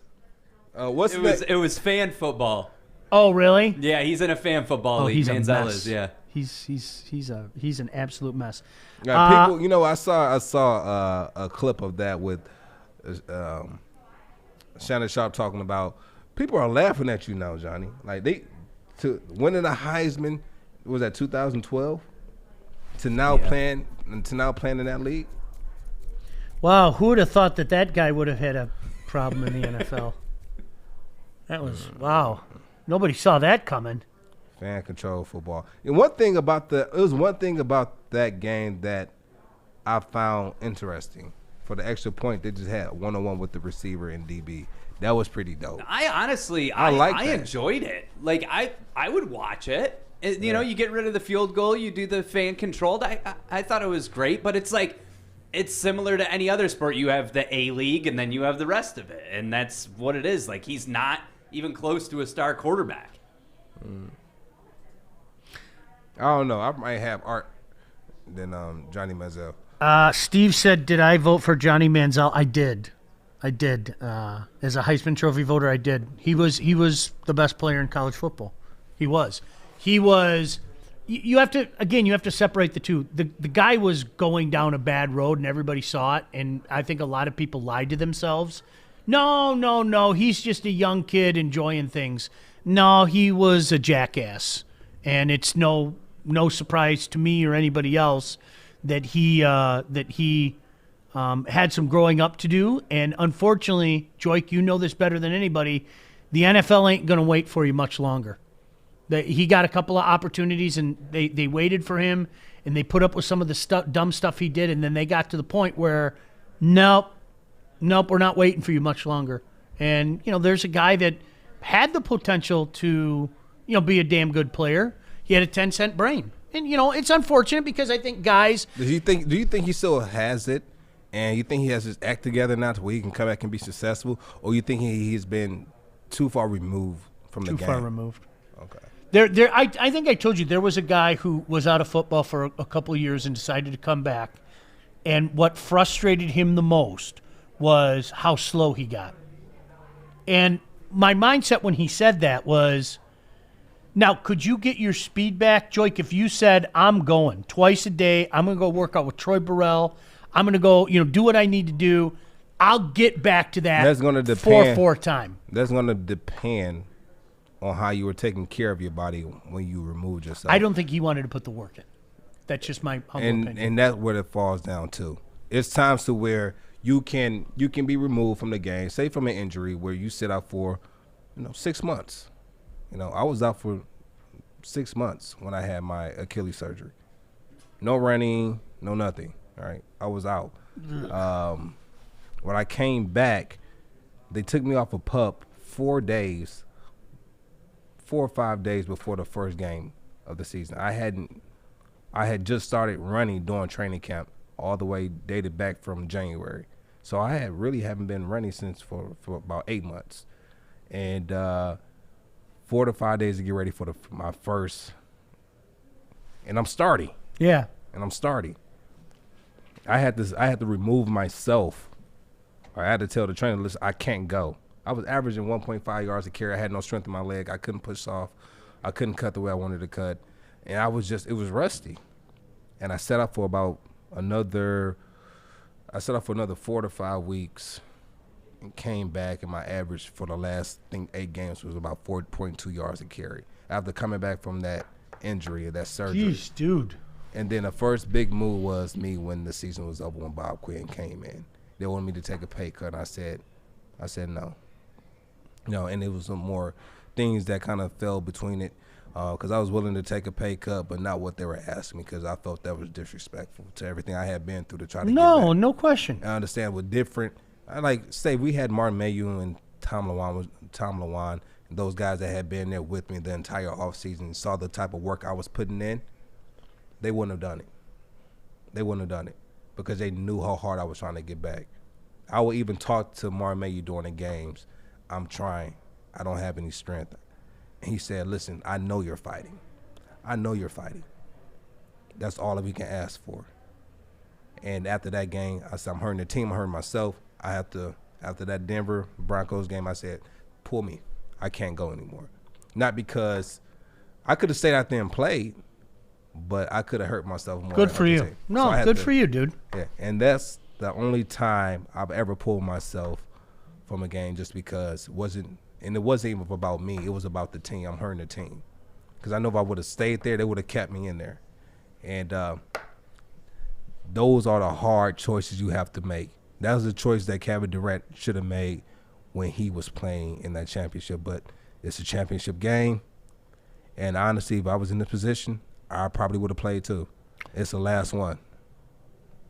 Steve said if Manziel got a shot and Cap didn't. I don't care what anybody says. You can't tell me Colin Kaepernick wasn't blackballed. I don't care. You can lie all you want. Yeah. Colin Kaepernick was blackballed. Yeah. I think the difference to me, Joik, the difference to me with Cap's situation, I don't think Colin Kaepernick was going to go be a starter really anywhere. But we're talking about backups, right? Like you asked me, who would I rather have? Cam Newton, or who is the other scrub you picked? Was it Johnny Manziel? Okay, Colin Kaepernick. Not now, because the league knew what they were doing. He hasn't played in 3 years, okay? Come on.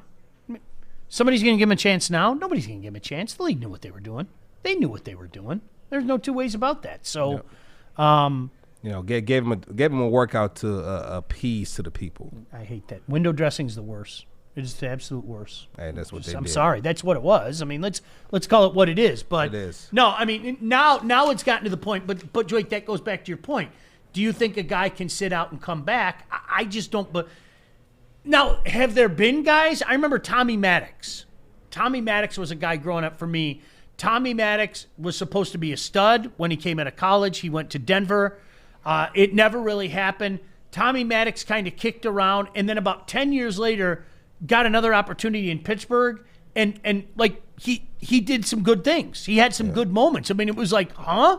Wow, that's crazy. But I don't care what anybody says. The league knew what they were doing. Knew exactly what they were. They knew what knew exactly. Real quick, we're up against a break right now. When we come back, let's talk about Blake Griffin. Let's talk about the Pistons, what they have going on there, and the changes that they are making for the future of this team. Hey, Sean Baligian, I'm Saddiq Bell. Stay tuned. Hey, it's Joey from Woodward Sports, and I am here in downtown Fenton at Bridge Street Exchange. This place has so many amazing things for guys. And ladies, this is the hidden spot that you got to come check out. I'm talking thorough good boots, best boots ever. They have barware. They got the Stormy Cromer hats. They got Carhartt hats, a huge Carhartt selection. They even got Snoop Dogg underwear. So go check them out, bridgestreetexchange.com, and use the code word WSN for 15% off. All right, I want to tell you about MyBookie. No matter the sport, no matter the season, you can always win big now. Non-stop action, 365 days a year, thousands of lines, NBA, NHL, UFC, they've got it all. They truly have something for everybody. Absolutely nobody does prop bets like MyBookie. If you don't believe me, go check it out for yourself. You can get in on all the action on everything from celebrity divorce to the winner of the All Valley Karate Tournament. Yes, they really can do that. March Madness is right around the corner, so start building your bankroll, but it has to start here. Go do yourself a favor. If you haven't done it yet, shame on you. Get the head start. Sign up today with promo code Woodward. Get your first deposit match halfway up to $1,000. That is free cash credited to your account instantly on top of your deposit. Now, the best part is you always have the access to the action, whether you're at home or on the go. Visit mybookie.ag today and use promo code Woodward to grab yourself a deposit bonus. Bet, win, get paid at MyBookie. I like Troy Weaver. How many more times do I have to keep saying this, Joik? Do you know why I like Troy Weaver? And I know, and again, I know guys don't like to hear this, okay? Guys don't like to hear this. They know that Troy Weaver knows that the Pistons absolutely positively have to rebuild. Period. End of story. That's where we're at right now. He knows beyond a shadow of a doubt that the Pistons have to rebuild. And I know we've talked about it here, and I know, Joke, you and I have gone back and forth about it. This isn't about what the Pistons do this year.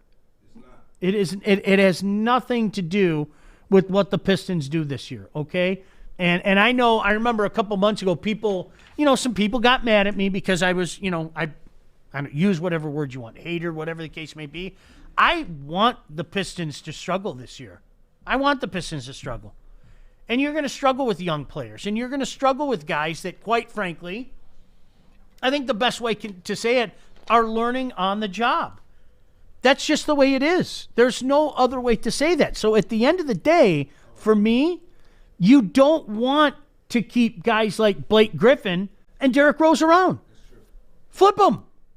Flip them. Get whatever you can get for guys like that at this point in time. You know what I mean? And if you're judging Troy Weaver on what happens this year, you're looking at the wrong place. You want to see signs, okay? You want to see whether it be one of the young players, whether it be more draft picks. Those are the things. If you're looking at Troy Weaver's record this year as general manager, you aren't paying attention. And that's why, and I know you and I had it out about this before, I don't want the veterans here. They're not helping anybody right now. They're not helping anybody right now. What can I get? And if need be, if I can't get any value, then you know what? I'll find a buyout to help speed up this process of rebuilding. And as Steve said, the Pistons have to pick up a bad contract to get rid of him, though. No one has that cap space. Absolutely. Absolutely. That's 100%. If you're thinking wins and losses this year, your mind's in the wrong place, man. And it was funny because Adam and I were talking about this before the show started. You can get excited about little pieces. Oh, I'm excited about Sad. I'm excited about, I'll give the Tigers, use the Tigers as an example as well. You can get excited about some of the young pieces they have. But at the end of the day, don't get mad at me when people like me sit back and go, what are we doing? You're getting excited over the third worst team in the NBA. What are you doing? You're getting excited over the third worst team in Major League Baseball. And that's where we're at. I really think, Joik, Troy Weaver took this job, and every move he has made has been not about the 2021 basketball season. It has been about the 2023 basketball season, and it's about freaking time. I applaud Troy Weaver. It was time to Blake, thank you. You're a warrior. Came here a rack shop. He had a plan before he got here. Absolutely. He had a big plan. And let's talk about the move with Blake Griffin, that he would be sidelined until they figure out his playing future here in Detroit. Now, what does that mean? That means they want to move on from Blake Griffin, but they want to get as much as they can from Blake. And right now, his numbers aren't terrible. Right? He's averaging 34.7 minutes a game. That's 8th overall in the NBA. He's averaging 12.3 points a game, 3 assists, field goal. He's 36.5%, and his field goal percentage, his 3-point field goal percentage is really low at 31%. And then you go down. He signed that 5-year, $173 million deal. God, did you like that deal, Sean, when he signed that deal? 2018, $29 million. 2019, $32 million. 2020, $34 million. 2021, $36 million. 2022, this franchise $38 million. Are we adult enough yet to talk about how bad the Detroit Pistons franchise has been for a decade? Are we allowed to? Am I being a hater when I say that? I don't think you understand. I've said this before, that when we're on this show, we can say whatever we want to say on this show. Well, you know how it is. It's hater. This has been a woeful franchise. Do you know why this has been a woeful franchise? Because they've actually tried to win. That's why they've been a woeful franchise. They've actually tried to win. That's what bothers me the most, is they've tried to win. And unfortunately, I've had to argue with people out there about the direction of this franchise. Where we're sitting today, I hope that every single human being out there agrees with people like me and Steve. Steve said, I hate when they win. The Wizards do keep going ahead of them. Yes, that's what the Pistons need. This has not worked. Troy Weaver has come in. He's never going to verbalize this to you, okay? But I'm going to ask you to be smart enough. His moves are screaming, this is an awful franchise, and we have to start over. I love it. Thank you, Troy. Seriously. And there are a lot of other people out there like me that love it. The hamster on the wheel routine for the last decade plus hasn't worked. It's time. Get rid of bad contracts. Buy out contracts. Take on a bad contract if you have to. Anything to get us out, here's that word again, Joik, get us out from underneath that black cloud that is hung over this franchise. Joik, it's been 13 years in May since they won a playoff game. A playoff game, not a series, not a practice. We're talking about a game. 13 years. 13 years. 13 years. How do you do that in the NBA? That's how bad this franchise has been. I appreciate you, Troy Weaver. I'm serious. Much love. So you don't mind the Pistons sucking for the next 2 or 3 years. Suck. Yes.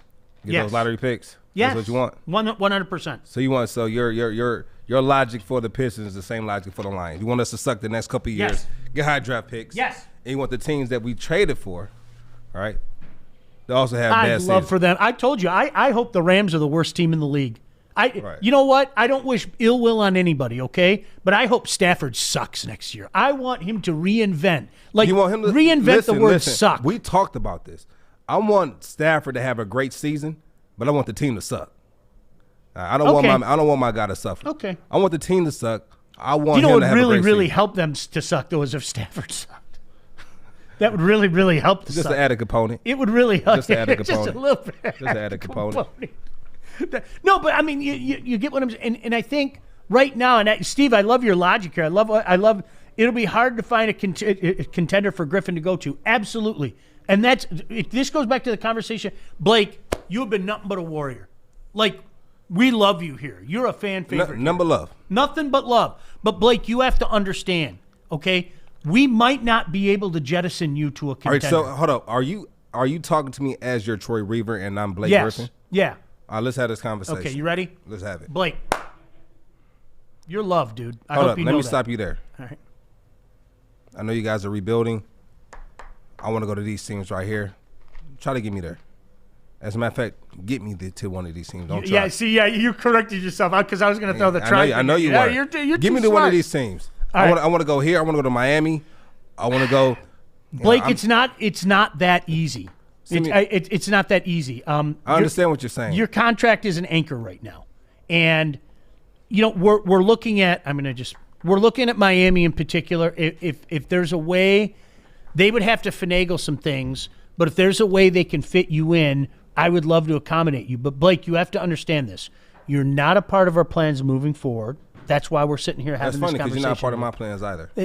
Good. So let's figure something out. Blake, we might have to buy you out. We might. I mean, if worse comes to worse, we might have to buy you out. It's kind of where that would be. I'm not going to. You're not about to buy me out. No. It might get to the point where you don't have a choice. I have a choice. Always have a choice. Do you want to come back and play? Yeah, I'll come back and play. Give me my money. You don't want to be here. No, it doesn't matter. You guys owe me $38 million. The mere fact that you're sitting out right now tells me, well, I'll give you your money. Yeah, okay, later. See ya. I'm willing to bite the bullet with this franchise right now. Absolutely. Okay, give me my money. To make that go away, yeah, absolutely. And let me double dip. Yeah. And let me double dip. I got no problem with that. Let me double dip. I want you out of here. Hey, it's a pleasure. Right? Good luck to you. We'll have a Blake Griffin day later on. Yeah, don't worry. I'll see you again. Will you come back? No, I'll see you again. It won't be the playoffs, but I'll see you again. If I'm Blake Griffin. No, but but you understand my point. I mean, that's where we're at right now. Where I'm going to try to help you out, but look, we might not be able to deal. We might have to come to an agreement about a buyout. I mean, that's why he's sitting right now. I'm not taking nothing less. You don't want that lingering. This goes back to what we were talking about with Deshaun. Yeah. I don't want it lingering. We got to move on with our lives. You got to move on with your lives. Let's all move on with our lives. Yeah. So, we agreed. And that's good. Let's find a way. Looking, and this is just outside looking in, is that obviously Blake has lost a step, obviously, right? But he's playing a smarter game. He's playing more of a LeBron, getting facilitating more, not being as aggressive as he used to be. His shot has really improved over the past few years, but it's still not good, not where it should be. Nothing against Blake. I think he's a true professional. He's a warrior, seriously. Yeah, he is. Fought through a lot of things, a lot of injuries, but right now his body's breaking down. It's breaking down. The best thing we can do is try to find a trade to where the team can get something out of him, to where we can use it to help rebuild this or restore this franchise. What Troy Reaver's doing right now, GM right now, is remarkable. I love it. I'm with you. I'm not going to stamp it yet because I want to see us in 3 years. No, absolutely. So we'll be back here on Baligian Bell show talking about it. You know what the thing is, though, Joik? And here's the thing, and I know he doesn't want to use the word rebuild, but that's exactly what's going on right now. He's rebuilding the Pistons. You know, he can call it rebrand. He can call it – you can call it anything you want. Restore. It's restore. But to do that, you have to tear it down and you have to acknowledge it's that – a complete demo. It is. It's a complete demo. 1,000%. 1,000%. You know, and you have a guy. And let's talk about complete demos. You go out. We talked about what was your most exciting, your most exciting move that you made this offseason. When we talked to Troy, actually our first episode, and what did he say? He said Jeremy Grant was his biggest one. And let's talk about Jeremy Grant. 27 games, averaged 23 points. 3 assists a game, field goal 43.5%, field goal from 3 38.4%. He's playing 36.3 minutes a game. That's 4th overall in the entire NBA as far as minutes played in a game. Signed a 3-year, $60 million deal, and he's producing more than Blake Griffin. You cannot deny when you look at what his moves are, his moves, not the previous guy's moves. You cannot deny that they all have a rhyme and reason to them. And that's what I love, when you can see a guy take a chance like that or take a chance, and say, well, we're just going to get a bunch of draft picks, okay? See what we have. If we have to flip something down the line, we'll do that. You can see his vision right now. And I'm with you. I'm not ready to give him the thumbs up and say GM of the year or anything like that. No, he's GM of the year. But you can actually see what he's doing. That it's building to something, and that is a huge change around here. You think it's tangible? I almost swore. I stopped myself. that is a mantra. Put a dollar in the cup. I didn't swear though. I didn't. You thought about it though. I did. Maybe that's 50 cents. Yeah. Okay. All right. We got to get out of here. Actually, we always like to end the show. Oh gosh. Yeah. We're running out of time. Yeah. Well, we'll hit it again tomorrow. We always like to finish the show with. Today we're going to talk about prison leasing. Okay. And about how it affects the African American culture and how it has really impacted us and caused a lot of trauma. And for the people who don't really know about the people who talks about the criminal reforms and things of that nature, this would be one of the reasons why we fight so hard for that. So you guys take a look. Hope you guys learned something. For my people on Instagram, go check us out on Facebook at Baligian Bell. On Woodward Sports Live, we'll let it have you. Baligian Bell out. Joik Bell, gang, gang. The labor system that took shape in the late 19th century developed coercive means to ensure that cotton remained king. It was called convict leasing. Get arrested on a minor charge or a trumped-up charge, you could find yourself locked up and then hired out to a corporation bidding on inmate labor. The pipeline from prisons to profits in this country has deep roots. The aftermath of slavery was in some ways worse than slavery itself. Unlike before, when someone who owned you, driving you too hard was counterproductive because you would lose your investment. Convict leasing was different. You could get them cheaper, and if you actually drove them to death, there was more where that came from. In the 13th Amendment, which ends the institution of slavery, of course, there is a loophole. Convicts who have been convicted of a crime, they actually can be forced to work for free. In Alabama in 1850, 99% of the people who were incarcerated were white. In Alabama by the 1880s, 85% of the people incarcerated were black. So we could have a debate about how many of those black people were actually innocent, or we could have a conversation about the use of the criminal justice system to target both the innocent and the guilty alike. That continues all the way to the present, where even today, about just under 40% of the nation's prisoners are black, and yet the African American population's about 13%. They are snatching up bodies everywhere to fuel this system.